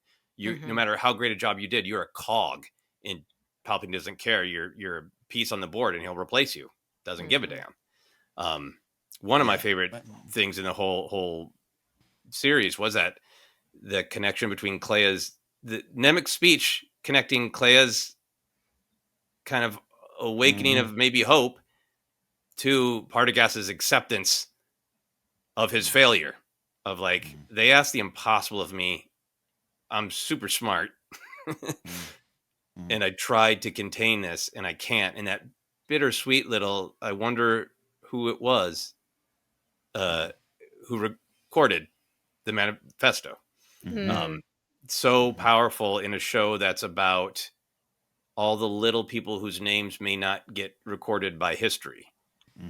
That this monster of Partagas ends his life by wondering, like, I wonder who that random person is who recorded this truth that I have spent my life trying to contain that I can't. That read of it just keeps spreading, doesn't it? Just and him. Like I said, it's just this perfectly played. Like when they started playing the speech, I was like, oh, that's nice. You know, I didn't think it was. I was like, oh, it's a narration. You know, it's the end of the movie montage. But to have Partagas listen to it, and you're right. I got so excited when I thought it was like, please be recording. Like the same level of Luke Skywalker showing up at the end of Book of Boba Fett. It's, oh, please be Luke Skywalker. It's like, please just be listening to that recording because it says so much. That Nemec, this nobody who is now just living in Partagas's head. Well, and he's in his talking last about, moments, you know? Yeah, talking about, the leaks, right? It doesn't hold. It's so much effort. And Partagas is about to die because of all that. It's unnatural, like the dark side. One quick theme to take a run through. We've kind of talked about a lot of aspects of it, but I do think that the show has spent a lot of time on what are people doing for personal reasons versus the cause. There's a lot about sacrifice. One of the other things I liked about the Luthen's end in Clea is that for them, the personal and the cause was entirely tangled up. Like, as a person, I think Clea wants to give Luthen what she knew he would want, which is to die and infuriate the Empire. But it's also the mission, because they're personal in their cause. It's like they don't have any separation. Cassian does. Like, Bix is my life, my family, and I have to choose between her and the cause. And Bix makes a thing of choosing for him so he can be there for the cause. So you have Cassian, who's like, there is a separation between these two things. And with Luthen and Clea, there isn't. I think that's another part of this Dedra story that's fascinating to me, is her obsession with access is personal. The scavenging through the Death Star info to find information on access, knowing that risks her life. The way she not only does she go after him herself instead of handing over the information, which would have been smart, and she maybe would have survived the cog of a machine a little longer, she has to go confront him herself, make a theater show of it, and say, I have dreamt of this moment. Her attachment to the cause is extremely, extremely personal for her. And as we were just talking about, the authoritarian, regime does not care about the personal side of things, but the success of the rebellion is we're getting closer and closer to saying the personal matters. We're fighting in this for friends. And in Mothma's rebellion, Luke and Leia can go rescue Han because the personal matters too. Ken, any thoughts on the way the show plays with what's the cause, what's personal, and how do they overlap? I didn't think too much of it, I guess. But one of my favorite moments is we have the big plot, Death Star information, but it begins with Cassian going, I learned this because I went to save Clea, and you're right, I'm guilty of that. I'm guilty. I went to save a friend, but I got this information. But how it starts with that, I like that you just what you said there. We have this whole 40 plus years of let's go get Han. Let's go do this short film in front of the Battle of Andor. That almost has nothing to do with anything other than it is our friend and we need him. And we don't do that here. And I'm with you, Jed, too. Going back to the Gorman stuff, I'm always like, run! Don't go back. Run! That's our instinct. That's our instincts, baby, unfortunately. And so I think it's that Yavin base, to see it full of such life. God. To see it full of again watching Rogue One sandwiched around these I'm gonna watch New Hope probably this weekend too, but just seeing Yavin now is no longer just a trivia answer. It's a vibrant community. It is the nexus of all that has been come all that has come before it, and all the we'll talk maybe in canon and everything. Like, yeah, there's a lot of people involved in this, but Yeah. that they chose this story, and they chose that it is truly about the personal, and what you leave behind, which is one of my final just things to bring it up. But it all ties to the Naboo scene. That Naboo scene is almost like it's the Dexter's Diner scene of Andor to me, of the intersection of all these big themes. But unique stuff what you're leaving behind, and I do think of Mothma. We could, Mothma sitting there having a this is goddamn Senator Mon Mothma, and she's at the lunch table with everyone else. Doesn't have attendance or the hair gel or the time to have a wonderful glamorous look, or because she's a fashion plate. It's not just Return of the Jedi Mothma, right? With the hairstyle. Mm-hmm. Now to me it is a sacrifice. Mm-hmm. And what she left behind, and that personal choice to do it. And I love everything about it. Recontextualized love for me. Yeah, and no doubt. I mean, obviously, we saw great pain in her relationship with her daughter, and the connection in the marriage, and the sacrifice she made there. I think that's all stuff in the first season that's about the personal versus the cause, and which do you put first. But the picture of Mothma at the end of like comfortable clothes, comfortable hair, at brunch with her cousin, and contrast to Perrin, drunk and alone, trying to steal Davos' young wife. It's like, which one of these characters is happier? Like, Mothma's got to go through a lot. She's given through a sacrifice. But in that moment, in those two scenes, Mothma having breakfast with her cousin in the community she built versus Perrin day drinking alone in the middle of an affair. Which character's happier? Sorry. Justice for Mothma. Writer Tom Bissell shared that he actually had a scene where she looked in her closet on Yavin and saw all of her beautiful dresses, and Tony Gilroy came back and was like, no, she doesn't care about that anymore. That's like, she is all in. That won't take the character where we want to go. And it's just so fascinating how like clothing really does.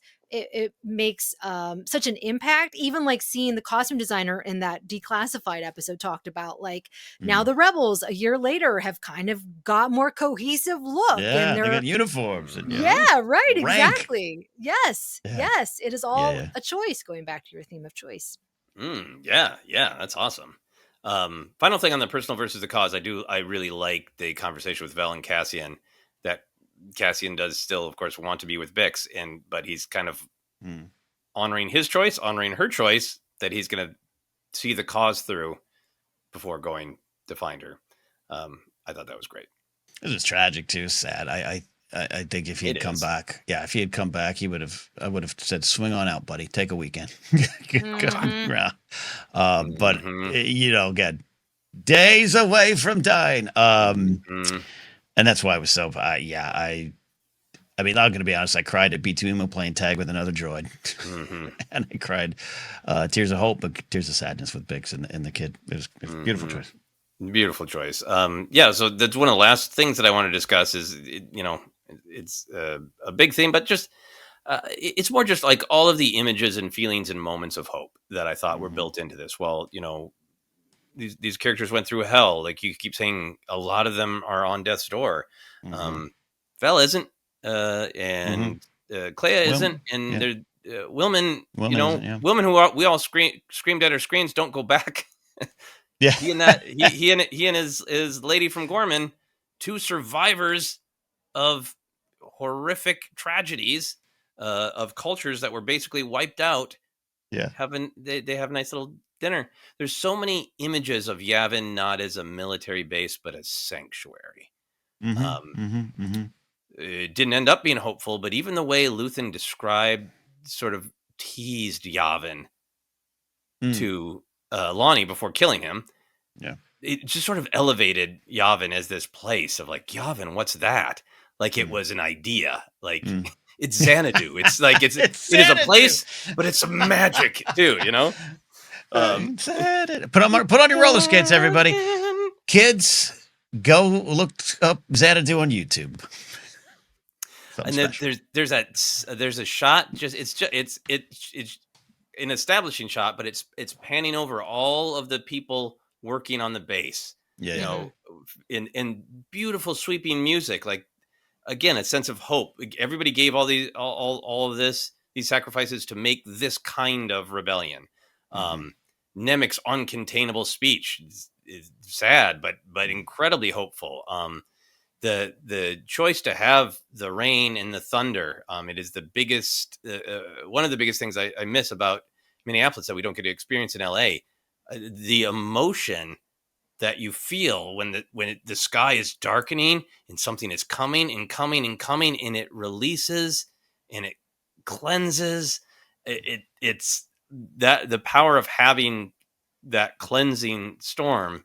And then of course just ending all of it on I expected them to end on Bix and B2 emo. I did not. Mhm. I should have thought of the baby, because it is one of the most universal ways to talk about hope. So I just really appreciated all these images and choices in visual storytelling that made me feel the hope at the end of this arc. Jennifer, how do you feel about Yavin is a hopeful place, but any other images of hope? How did it make you feel at the end of the arc? It made me feel sad because they really had created this home, from Cassian watering the plants to Mm. playing with his, with his buddies, and having some Revnog, and just like it just felt like there was a thriving community. But we Mm. know where we are headed. And I'll tell you what, when I put on Rogue One and I was into it, and I think I got about like halfway through, and I was so emotionally drained from Andor, and because I knew what was coming, and I'm like, I don't have the bandwidth right now to go on this Mhm. journey with Mhm. more characters I love, only to lose them at the end. And it was like Mhm. I should have quit while I was ahead, because I had a nice moment at the end of Andor with some hope, and then Mhm. I got Mhm. thrust into Rogue One, which is Yeah. full of hope, Yeah. obviously. Mhm. But it's emotional. It's a tough one. So anyways, I don't know. That's what I got. I did Uh, go on a little bit of an emotional roller coaster. I was like, what happens to the Force healer? Is she there for the ceremony? Does she get to touch Luke and go, God damn? Uh, and then like, Whoa! Mhm. and What's then, your midi chlorian count? yeah, exactly. And then they all have to run away as fast as possible. It's like, nice ceremony. Now get the hell out of here before we're crushed by the Empire, and I go Mhm. on the run for miserable years before going to yeah. Hoth and doing all that work to set it up, and then leaving that immediately. Like, I yeah. I want to have a lot of fun with like supercuts in my head of and fan edits of Luke, Han, and Chewie are walking down to get the medal. And you cut to Clea going, "Ain't no one gonna give Luthen a medal. No one. Luthen doesn't get a medal, even memory. Okay, okay, okay." Now Jed, to your point, like they did such a good job with it. Obviously, we've been praising this. It's not a small thing what they did to really just land it into Rogue One, to the point where I was watching it, and I'm watching Melshi, who doesn't get a big send off. Yeah. He just dies. Yeah. And I was watching Melshi, and I started to not necessarily like, well, I tear up a little bit, but just like, God, he went through so much. He went through so much. And he Right. and he dies in this first battle. It's a testament to what they've done. Down to the music, and was it Brandon Roberts say it, again, we started to make the choice to move from electronica to what you might associate with Star Wars and scores and the strings and the orchestra, and Giacchino's work and Williams' work, of course. It works. It works. And it Mhm. made it too much to take, Jen. I agree. yeah, Yes. maybe that's what part. I wasn't even tracking that on a logical level, but I think it was really affecting me emotionally. Like the sweeping music over the shots of Yavin is, actual strings as opposed to Mm-hmm. electric music, electronic music. Yeah. Um, one other little thing I wrote down is just the show has been really having some fun, I think, with the power of names. I really like when Krennic said it, say the word, and Dedra said Death Star, and you feel like she should just be struck down for saying it out loud. 'Cause it's such a secret. I liked how much there was an emphasis on the mantra of information that, neither Luthen or Clea fully understood how it all connected, but it was just like this mantra of Gorman, Kyber, Scarif, Galen Urso. Like, it's all connected. It's all connected. It really kind of a power of like a mantra. And then I really liked finding out that Luthen's maybe real name, Sergeant. It was quite cute for Andor, Sergeant Lear, Mm-hmm. which is of course related to rail backwards, and also both can be, anagrams for real. Mhm. Which I'm very curious if that was a choice at the beginning. Mm. Luthen's Yeah. a real one. Any King Lear Shakespeare connections you want? Probably more likely that. Yeah. And Catherine Hunter. Mhm. Catherine Hunter played Lear, right? She's fantastic. Yeah. Yeah. Oh I love it. yeah.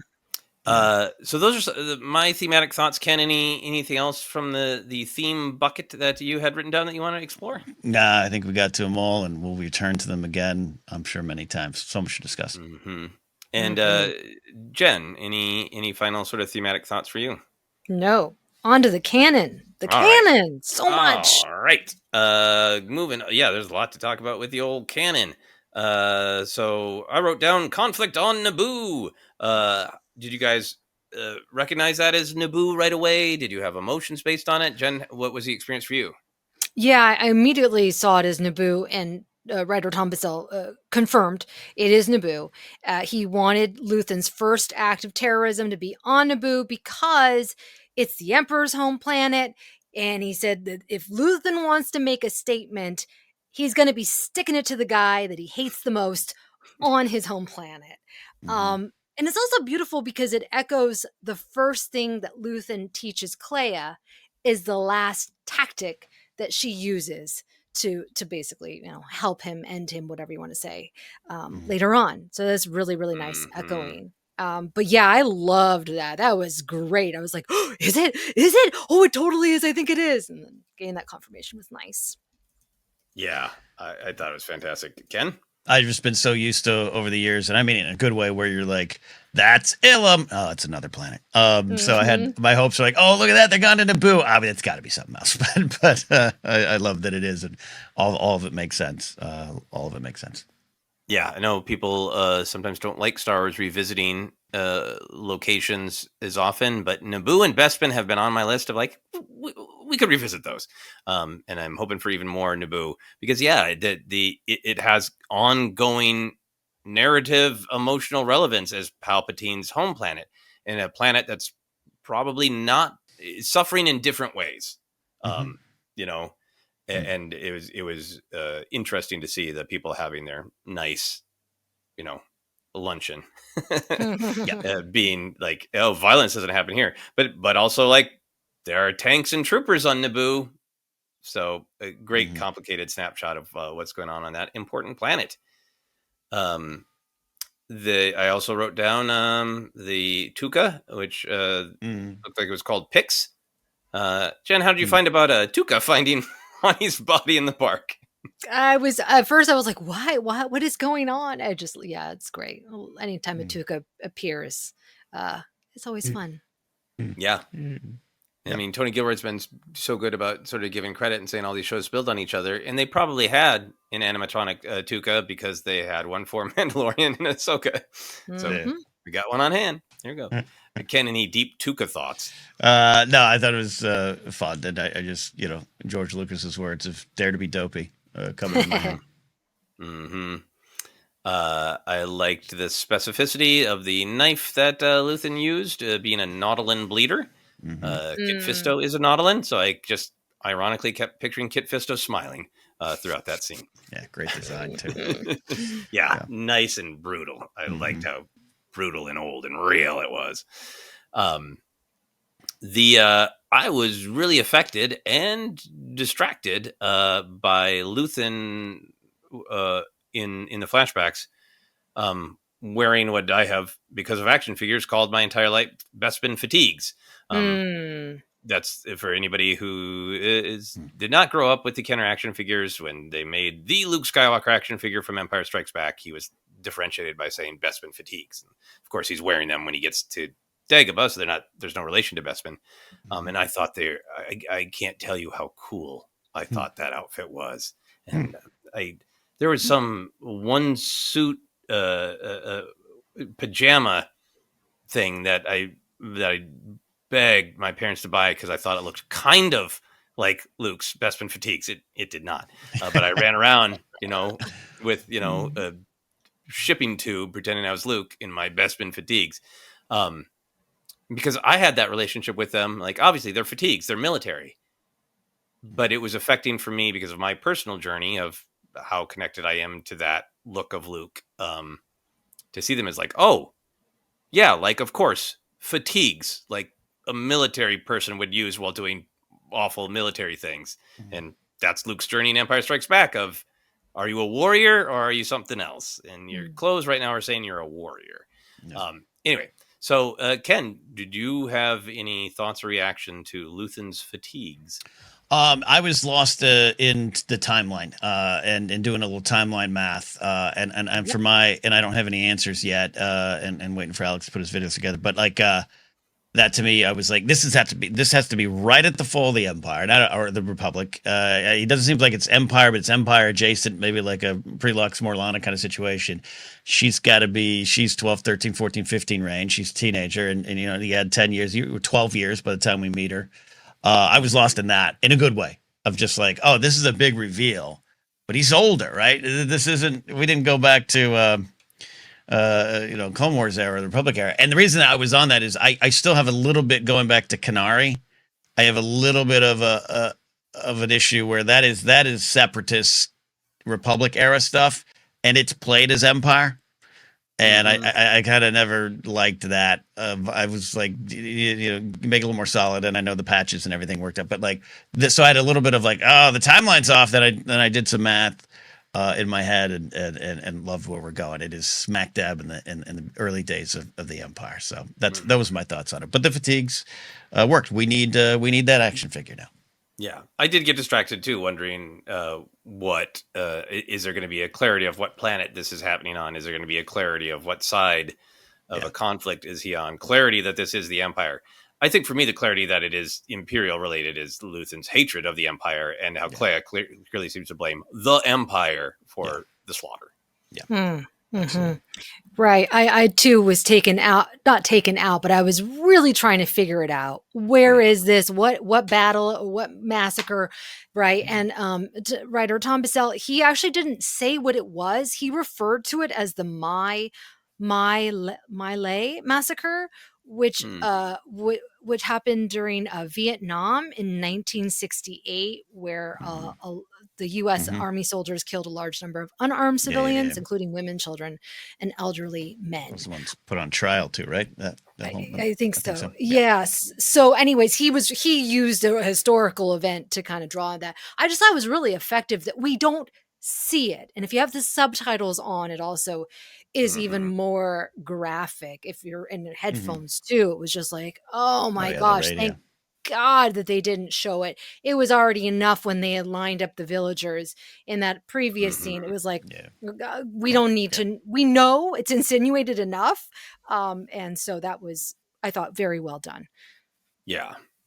I really liked it because I like how clearly Luthen and Clea are wounded and affected by atrocity. Like, there's the actual ideology to disagree with about authoritarianism, and there's the slow torture of, of all the programs that they're cutting and all that. But for them to have both partaken in, Luthen partaken in, and Clea be so directly affected by just unquestionable violent atrocity perpetrated by the Empire, I thought it was solid to set them on their paths. Indeed. Any reaction from either of you to the fatigues, or was it all timeline? Timeline. Yeah. I didn't get the timeline for me. Still alone in the wilderness is an Empire Strikes Back kid. Like, look, I love Return of the Jedi Luke, but Bespin fatigues Luke has been, confined, I think, only to the love of people who were the exact right age when Empire Strikes Back came out. I would agree. Yeah. Yeah. Just the little thing of the Bacta tank in the hospital was great. The hospital was great. Everything in the hospital. Great. The only other thing on my list is the massive amount of Rogue One characters we got to see at the base. But before we get into that, Jen, did you have anything else on your canon list? No, I have the Rogue One tie-in is a big one for me, and how successful it was. Awesome. Ken, you have anything else on your list before we get into full Rogue One? Well, the hospital is an example of, just exemplifies what they've done so well with Coruscant. And I think Mando Season 3 does it too as well, of this wonderful, legendary planet, and just making it truly lived in and truly functional. We've seen that from Edie Carnes' apartment to now, but even the hospital director being like, hey, what are you doing? Like the little astromech hospital bed thing that Luthen's on. It's a serious moment. We're looking at. I'm like, oh, that's pretty cool. I want one of those toys. Like, I want the astromech hospital bed. To Granny, to the nurses' uniforms, everything. This has been done before in Star Wars. It'll be done again, but I just think it's one of the things I celebrate in this show. Making it truly a lived-in Coruscant. Rick Ollier would be proud. The whole planet's a city. Yeah, and Luthen's survival mechanism was, very, very Star Warsy. Very cool. Yeah. The props in that was the little decoder thing that she put on the nurse's locker, her jelly shoes. Any 80s kid that knows. Oh, yeah. Oh, I thought of the jellies too. The jellies. I was like, what are we doing? I'm getting some friendship bracelets and wearing my jellies. I didn't own jellies, kids. I owned LA Gear, kids. LA Gear, Hypercolor. Remember that? Do you remember those shirts? Anyways, everything was just so well done, so detailed. Yeah, incredibly well done and added to it, and the stark whiteness of the space, and that great. All right, so we can dive into all of the Rogue One, both the canon emotional lead ups, the characters that we knew would be there, like Bail, but a lot of our favorites. Of course, we had Poe, we had Noah Jabel, who I've been banging on about for years. He's the one who says, "Oh, the Death Star, this is nonsense." It just does not, want to actually fight. Same thing as Trin Apollo. Of course, Radis, big fans of Radis around here. I know Ken and I was very happy to see Radis, but I cheered more for Tenzigo Weems. Yes. Right? Because I think Ken and I have talked about him. I think when we were doing analyzing the visual dictionary, he's the radio communications officer on Yavin, and he's the one who just, in a kind of a funny shot in Rogue One, just hauls ass to run and report, I believe, to Draven that Radis has left, right? Yes. Or to Mothma that Radis has left. Yeah. He's very focused, very classic. That like, hey, we shot A New Hope in the 70s. One of the only things that dated is the facial hair. So anytime we do Yavin, we do casting call for beard and mustache guys. And he's a classic 70s mustache guy, bent over the computer. And then that one scene in Rogue One just hauls ass. So I was like, they even brought Tenzigo Weems back. Jen, what were your thoughts on the connections to Rogue One? Yeah, it was a quick moment, and I was like, "Hey, is that guy?" Okay, so now I have a name. One of the things was I was like, "This is when I saw Pow." I was like, "Oh my gosh, it's really tricky, right? To take the characters from Rogue One, so many of them. We know where this is going. Like, how is it going to be consistent?" And so that's really one of the reasons why I watched Rogue One. I was like, all right, now let me see. And I thought it was pretty darn seamless. The only difference that I could see was in the early, they're not council, but the early scene with them around the table, Mothma and them. There is an ease that they have in their acting in Andor, and I think it's just because they've lived with these characters a lot more. A lot has been happening. There's a little bit of a more of a rigidity, which works within the scene, but I just kind of noticed that. And you mean they're more rigid in Rogue One? Yes, they're a little bit more rigid in Rogue One. Militaristic. It's the but it works. It works. And actually, the writers watched that Rogue One opening, the whole opening sequence, to really understand what do the characters know and what they don't know, because that is really, because even the moment with Tivik and or not Tivik, I forget, where Cassian's like, he's figuring out like nothing. He's like, he kind of knows about the plans, but then when they mentioned Urso, it was like, oh, something kind of perked up in him. I can't remember. Oh, it's the Tivik scene. Is it the Tivik? It's the Tivik scene. Because he goes Galen Urso. Yes, absolutely. They fine tooth combed it, and it connects so well. Yeah, really helps when you have the same writer working on it. Yeah, I mean, we give Tony Gilroy a lot of credit, and he takes a lot of credit for Rogue One, but also like it's entirely possible that scene was shot by Gareth Edwards. Like, we still don't know. True. We know that Tony Gilroy came in and saved it, but how many parts were totally shot and executed by Gareth Edwards before Tony Gilroy came in. We don't know. It's pretty.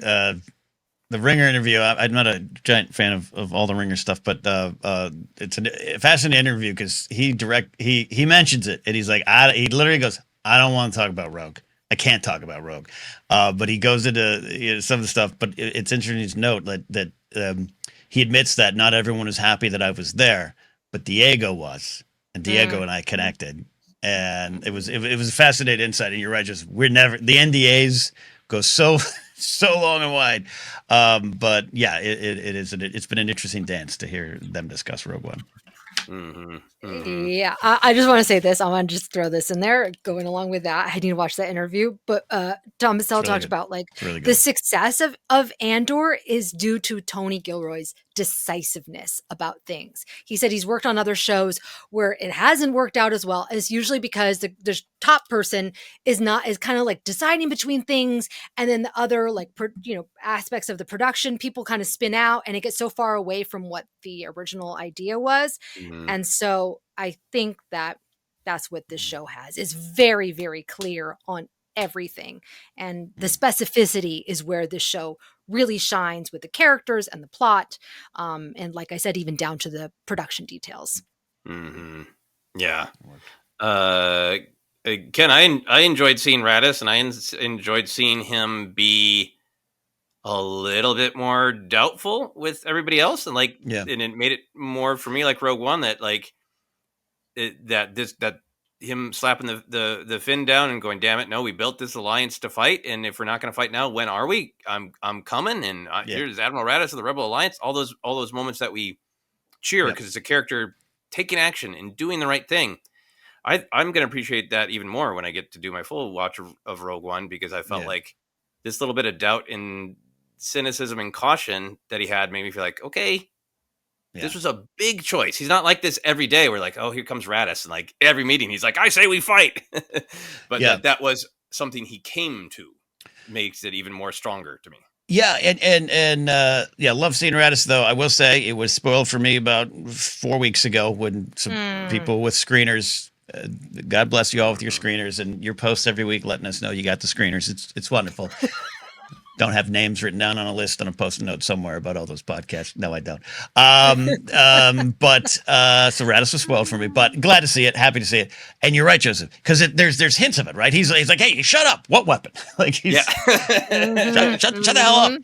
And one of my favorite lines, and again, shout out to our buddy Steven Sandman, who's Clea? Is one of my favorite lines of all time. He's the bearer of the themes, Radis. Yeah, most important person in this arc. Mothra should say the bearer of the theme. But yeah, you're right. This is why we're going through canon connections, but it all seems obvious that we lead into Rogue One. I think we knew that in Anaheim Celebration, right? Oh, we're going to take you into Rogue One. Tony talks about it, the freedom of it versus Bissell saying it. And it's also funny in that Ring interview, they were like, we knew this was the first thing we knew, that Cassian's going to the ship to end the show. And then Tony's like, we just all were like, well, God damn it, do not do it in slow motion. And then they do it in this wonderful slow motion. It was beautiful. But it wasn't a small feat. It was not just jamming Wikipedia pages together. And the Pamelo and Jabel showing up was chef's kiss, but just seeing it there play out, and it really down to, do you mean Galen or so? Like, they all know it, and they don't know the weapon. They don't know the weapon till Jeddah, and now again the rewatch is enriching because now that moment. You mentioned Draven, like, so when Cassian comes back and it's like, Jeddah destroyed, it's real, and Draven has that bleep, like they all it really, I can't even, the words don't do justice of how I really applaud what they actually did to connect it. It's great. And I think on like a thematic level for me, like the show ends with hope because Cassian, I think, knows that like so many people have sacrificed us to get here, and he believes Luthen, like, this is the big one. This is the big information. We got to put this together. We got to run this down. It could be everything. So the show, I feel, ends with Andor. There's a sense of resolution and hope because he's certain of how important this is, and he's certain that he has a role in it. That great nod to the Force healer. But then as he in Rogue One, he is still in torment about he's sure he needs to be on this path, but he's still tortured about how to execute the rebellion. Do I follow the wisdom of it had to be done from my fallen mentor Luthen, or do I kind of listen to my better angels if there's a better way to fight this? That's so much the journey of Rogue One, and that's so on the back of both Cassian and Jyn. But I appreciate that this was set up so that we had conclusion within the show Andor, but it left us so much room for him to still be what he is in the film, which is certain but conflicted at the same time. Yeah, absolutely. The one other canon thing I really liked is, and I don't know, I'll maybe poke a little fun at Tony Gilroy. I think Tony Gilroy has been a person of like, I love playing in Star Wars, and this has been fantastic, and he's been out there giving the speeches, but also there's a little bit of a sense of like, he's not a guy who cares too much about canon, unless it's Rogue One canon.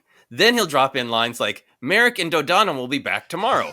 The kind of lines that would normally for lots of fans be like, it's not even a story. It's just tying together loose. We got to explain why Merrick and Dodonna aren't there. Like, the actors probably weren't available. And he's like, I'm not even going to let that go. The canon to Rogue One must be perfect. And when I heard that line, I was kind of like, welcome to the rebellion, Tony. Welcome to being a nerd about Star Wars lore that you have to assure us that there's a reason that Merrick and Dodonna aren't here. There's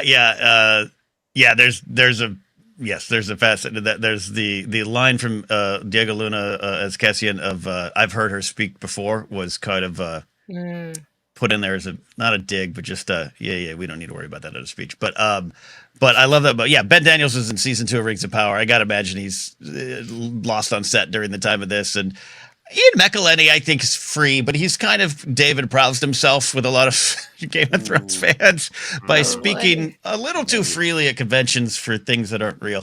He's an interesting character, but Barristan Selmy is one of my favorites.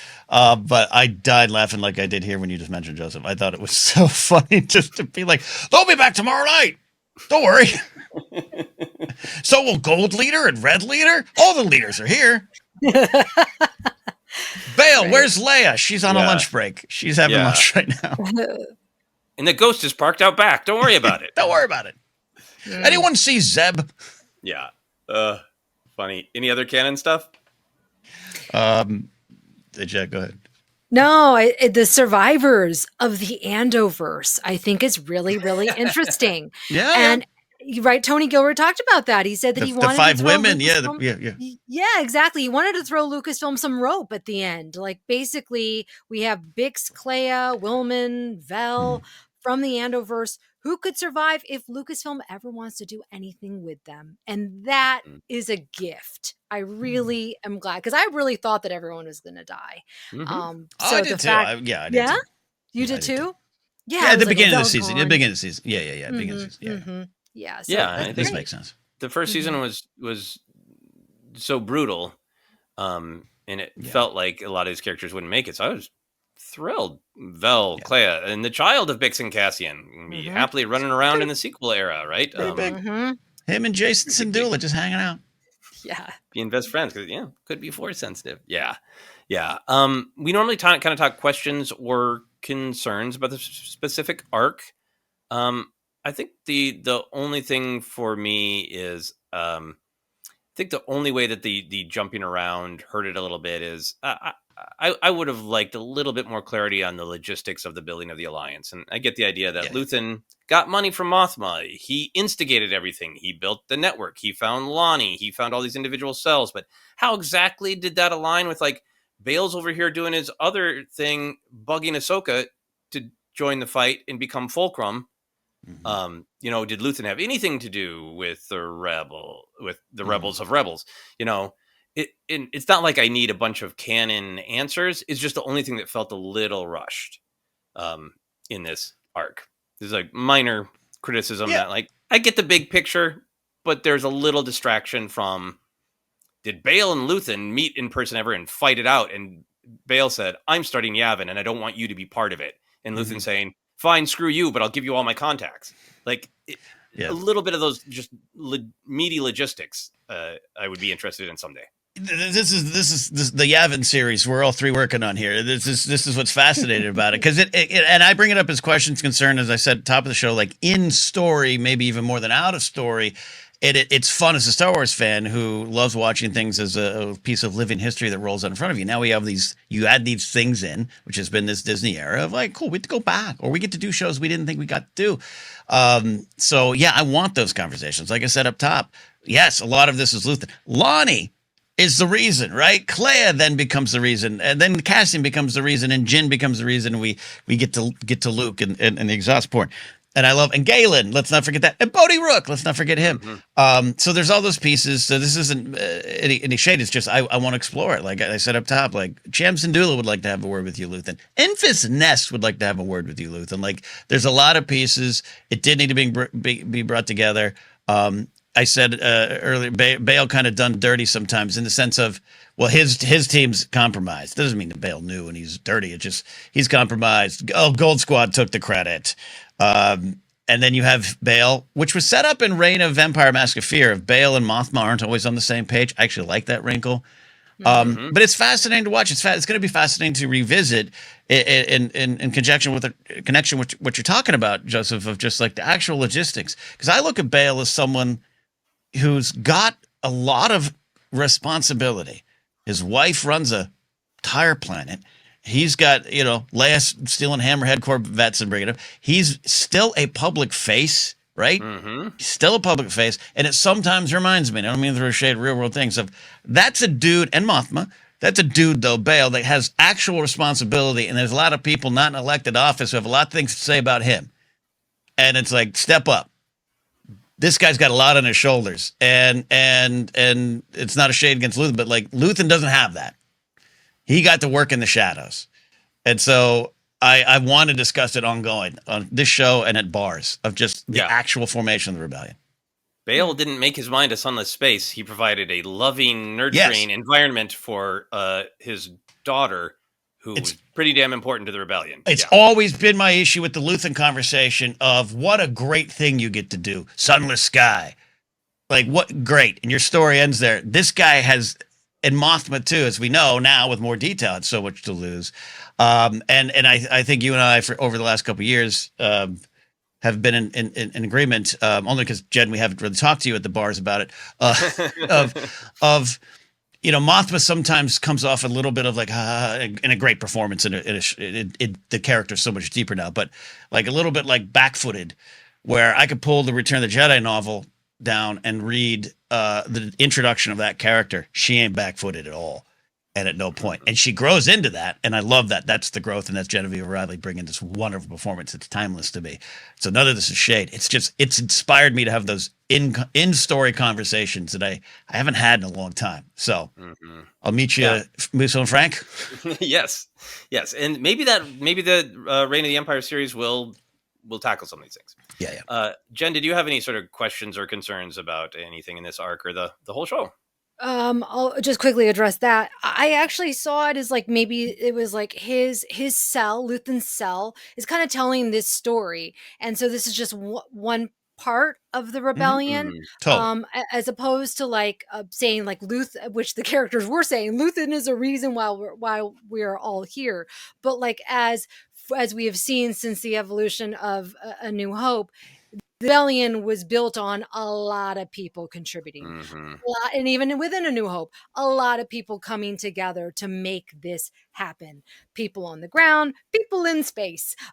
So the biggest concern for me was actually Bix, and it's complicated because when it was first revealed, I saw, I think, the baby foot, and I'm like, oh my gosh. Yeah, baby I'm foot. like, and my gut reaction was, gosh dang it. It felt a little cliche. It felt a little bit like, no, you have this warrior, you have this badass, and now you saddle her with a kid. Because says the mother of two, everybody says. Yes, as a mother of two, because it changes your life. You are never the same. You cannot carry on the way that you did. You are not going to be as like reckless as you once were. Not to say that Bix was reckless. So I had that moment. Then I had the moment of, well, this makes sense. Now I understand why she left. And that actually made me, I liked that. And I found that that was a very powerful choice. And then I went back to it being a cliche. And I was like, gosh dang it, the mothers of Star Wars, right? Taken out of the fight. And then kudos to Adria Arjona, her face. There is that last look that she gives, and that baby was a great actor too. There, the Kicking last his look, leg. kicking the leg, right? It's a fighter. It's a fighter. Their It's a child, which I fighter. love that. Great little, great little thing. The look of strength and peace that comes over her face in that last shot was what got me emotional. I was like, no, she is going to be stronger and fight harder because of this. All right, Tony. I see where you went with this, and Thomas L. I see why this is the hope. This is the hope. They're fighting for the next generation. And I was like, oh Mhm. God, that was beautiful. It was beautiful. And then I put on Rogue One and I got sad again. But it was such a You need to a watch perfect way Trolls to end 3 it. today, Jed. Watch Trolls 3. Bringing the band back together. Yeah, it was That's it lovely. was really a great and Yeah. inspired choice. I really understand going back and forth with all those things, and I think it does dance on the edge of, yes, the woman makes the sacrifice so the man can be the chosen one. I don't think it's doing that, but it dances No. on the edge of it uncomfortably. Mhm. But I think for me, like, I had lived with for quite a while, Cassian's, when he gets mad at Jin in Rogue One, of, like, some of us have given everything. I mean, like, I have to picture Bix dying, you know. Right. I Right. so thought that it was going to be more the trope of, the comic book term of, the fridging the girlfriend, killing, a woman to motivate a man. Um, that I am so happy that it's more complex than that it was Bix's agency. This was her saying, you're going to choose me again and again. And I love, we didn't talk about it a lot last week. I love that she says, I believe that you do have this great purpose, that you are the messenger. I need to believe that, like, on a personal level for herself as a person. Like, I've been through too much. I need to believe that that's true, and so I'm going to make this choice. So much of it is I think making a good effort to base it in her agency. That I like that choice, and I like that it's wide open, not only for young clean Andor to show up in sequel era, but for Bix to go on and have adventures, for Bix to be like, Right. B2 emo, you watch the kid, I'm going to Hoth. Like, Yes. we don't know what she did next. Yeah, and I love hearing your journey through that, Jen. It's so honest and real, based out of your perspective, and just everything you both have talked about here about the danger it does dance and the tropes and everything. But it completely changed Bix's Dear John letter for me. It made more sense, and then it now, Star Wars and Mothers has sometimes not got it right or been a little complicated. This is now up there with that Shmi Skywalker "Don't Look Back, Anakin" moment. Just her having to tell Cassian, you'll talk me out of this, but you got to go forward. And then all resting on that final shot with her face. I agree with you, Jed. Played so well. Mm-hmm. Played so well. Yeah, extremely, The reason we extremely fight. hopeful, Yes. powerful. Yep, the reason we fight. Yeah. We normally wrap up with predictions and hopes for the future. We want a Yavin show. More storytelling with Clea, Vel, Bix, the child of Bix and Cassian. Any other predictions or hopes for the future, Ken? I know there's always going to be this discussion around the style and presentation of the show, which was tip top and near perfection. I've always have said that Rogue One and Solo are my favorite looking Star Wars films, even though I love so many other things. And I think I have a hope that something like this, when the time is right within the industry, time is right within Lucasfilm, that we could get something like this show again, not necessarily all about the grit and the adult and the reality, but just how it looks and feels. This is my favorite looking show, and I hope that's part of what we got going forward. And I do, we have been sometimes jokey and jesty with Tony Gilroy, and there's some things about him in the press for season 1 that I didn't like. There's things I love about him in the press for season 2, including him just out and out saying, Kathleen Kennedy did this every step of the way. and the trash she takes online is insane. And I really appreciated that quote that went around yesterday of him going, no, every step of the way. I asked to push boundaries, and she said, okay, every time. Great stuff. So that's my prediction, is that we'll get something like this. Yavin, we'll get it. Yeah, we've talked a lot about how it focuses on the rebellion aspect, but I think it just makes a choice. I think one of the things that's always made Star Wars unique since the first film is it dares to juggle lots of things. It wants to be a fast, fun, weird pulp adventure. It wants to be silly and make jokes. It wants to talk seriously about atrocities. It wants to be a mythic fable. It wants to be a really personal thing that's entirely motivated by the relationship between Luke, Han, and Leia. Star Wars always wants to be lots of different things. So I think I get grumpy when people are like, other series have failed or other shows or movies have failed. And like, no, they're trying to be an entirely different beast. And what I hope for Andor is a show that said, yep, we're going to have some action. We're going to have some intrigue. We're going to have this. But it's about the humans, and it's about the human story. And you could make a television, a 12-episode prestige television version of A New Hope where you are laser focused on Luke and Han and Leia and Obi-Wan's pain and R2's tragedy. And you could tell that story that way. Yeah. They chose to tell this story a very specific way. And I hope that they choose to say, yeah, we can do some more Star Wars that's laser focused on the personal aspect of this great big stew that is Star Wars. I agree. Yeah, I don't think we're going to get another Andor. Andor is so unique of when it was made for production, the industry, right? Tony Gilroy, who is a veteran, has such a strong, masterful perspective on things. The writer's room that he assembled, right? There's like all these things. Diego Luna as an executive producer on this. Like, you really have a special team. It will be there. It will always be there that we can relive. But now we need to go and find another team that has a unique take on Star Wars. It's going to be different. And I think if anything, it shows us like when there's just like consistency and you give people time and money and 2 seasons to tell stories, great things can happen, right? I don't know what the numbers are this year. I've seen a lot of conflicting things. And the only reason why I bring that up is because that's often why things are made or not made, right? And this just goes to show it's a beloved series. I'm sure it's going to get lots of nominations and hopefully some wins for our cast and crew of Andor at the Emmys or who knows where else. Golden Globes? Would they be nominated for a Golden Globe? Yeah, they do they do TV. Maybe. Yeah, maybe. Anyways, drink at a table at the Golden Globes. Yeah, it's not the point. It's not the point. But yeah, I think let's learn from this and let us appreciate it. But it is a once in a lifetime kind of thing. I feel just because of something new and exciting will come. Look at the Mandalorian. I think people are forgetting. I think people forget like what the Mandalorian has achieved. And as Tony Gilroy has said, there would be no Andor without Kathleen Kennedy and the success of the Mandoverse and the Mandalorian. Yeah, because the streaming was still a dream at the time they're developing Andor. Yes. In the shift stuff and how that didn't work, and Tony's 8-page manifesto he writes to Kathleen to say this is shit. Let me if I was to do it, I'd do it this way, and then it's like great, you do it. They didn't have a place to put it.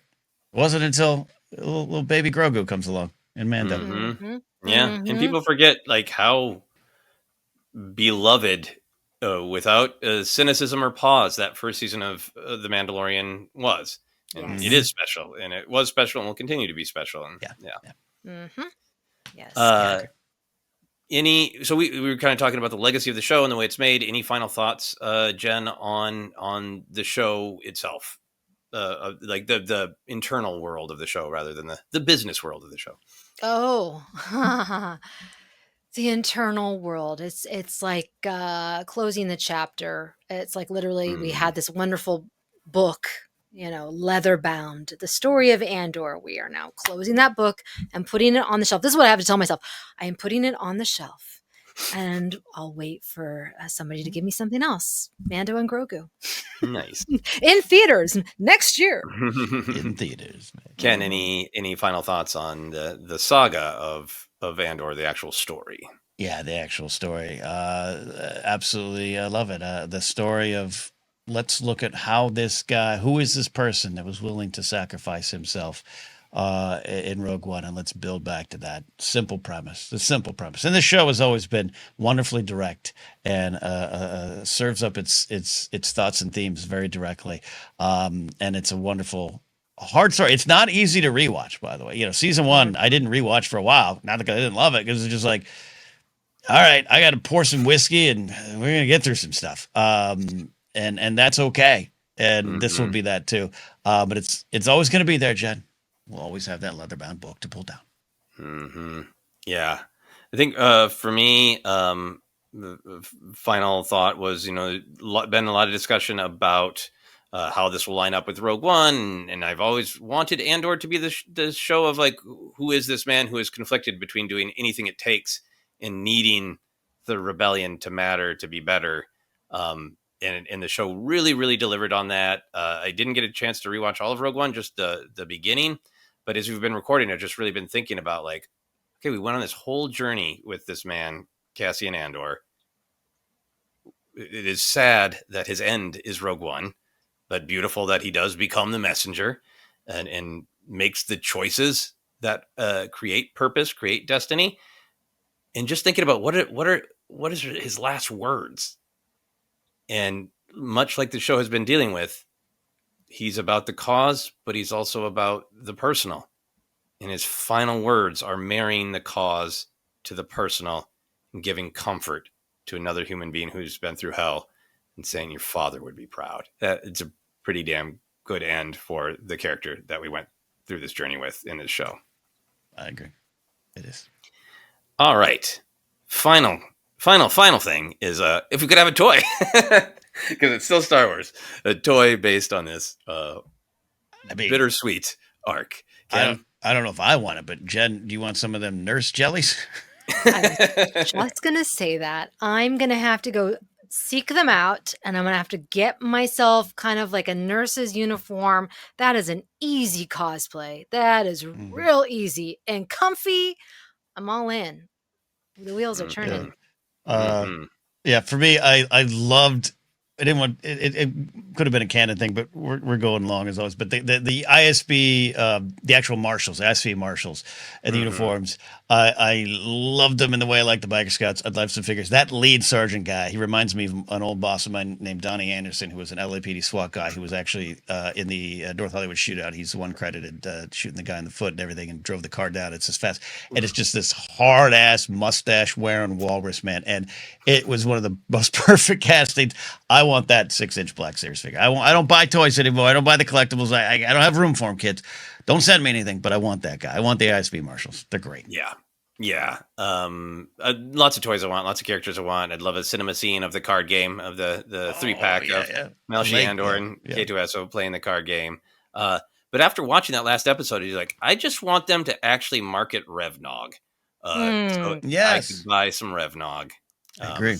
Yeah, we didn't talk about the amazing. Oh yeah, Skywalker Vineyards could do it. The amazing scene where Vel and Cassian cheers everybody who has helped form them along the journey and skip that asshole skiing. They did, yeah. I was gonna like, should we ski? Nah, not skiing. No, not skiing. Yeah, a comedy show would have said ski. Nah, not skiing. Instead, it was beautiful. So for Revnog and jellies, I think that is it for this episode. Ken, you want to take us home? Yeah, thanks everyone for listening and watching. Some of you found us through this. We hope you stick around. We do a lot of deep dive discussions, go beyond the headlines, Star Wars Ranked, all those things, more coming your way. We're on social media at ForceCenter Pod. Our podcast is available in a lot of spots, Acast, iHeartRadio, Apple Podcasts, Google Podcasts, and more. Just search, you'll find us. Merch available at tpublic.com/user/ForceCenter and our Fourth Wall Shop linked on YouTube. If you're on YouTube, hey, subscribe, give us a thumbs up, leave a nice comment, all those good things to fight the empire that is the algorithm. Patreon.com/ForceCenters, where you can support us directly and find our Discord there. Follow me at Ken Knapsack or my website, KenKnapsack.com. May 30th, Burbank Flappers Comedy Club, 7:30 p.m. Me and Mark Ellis co-headlining a show, maybe a special guest showing up. Ticket information on my website. Jen, where can they find you and your jellies? You can find me and my Clea costume that I'm going to make, and I'm going to try and make a granny. Why not? Like wheel her around while I'm trick-or-treating? Oh my gosh, it'd be so Wonderful. fun. You can find that journey on Instagram at Jennifer Landa or TikTok at Jennifer Landa 1138. There it is. Joseph, thanks for guiding us through all this wonderful stuff and the deep discussions here on the Andor Report. Where can they find you and information on the film you're still making? Yeah, I suddenly realized when you were talking and imagining a costume of Granny, what character from pop culture Granny reminded me of, and it's the California Raisins from those commercials. Yes. Maybe you can find a California Raisins costume to mold into Granny. Heard it through the grapevine. Anyway, you can find me on Blue Sky and check out my website, josephscrimshaw.com. That has links to a great organization called Film North, where you can help me raise funds, deeply needed funds for the post-production of the horror film I've been working on. One-time tax-deductible donation. If you're interested, I know it's a hard time for everybody, but you can check it out on my website, josephscrimshaw.com. That's it. Thank you all for listening. It's been a journey here on the Andor Report. Bye.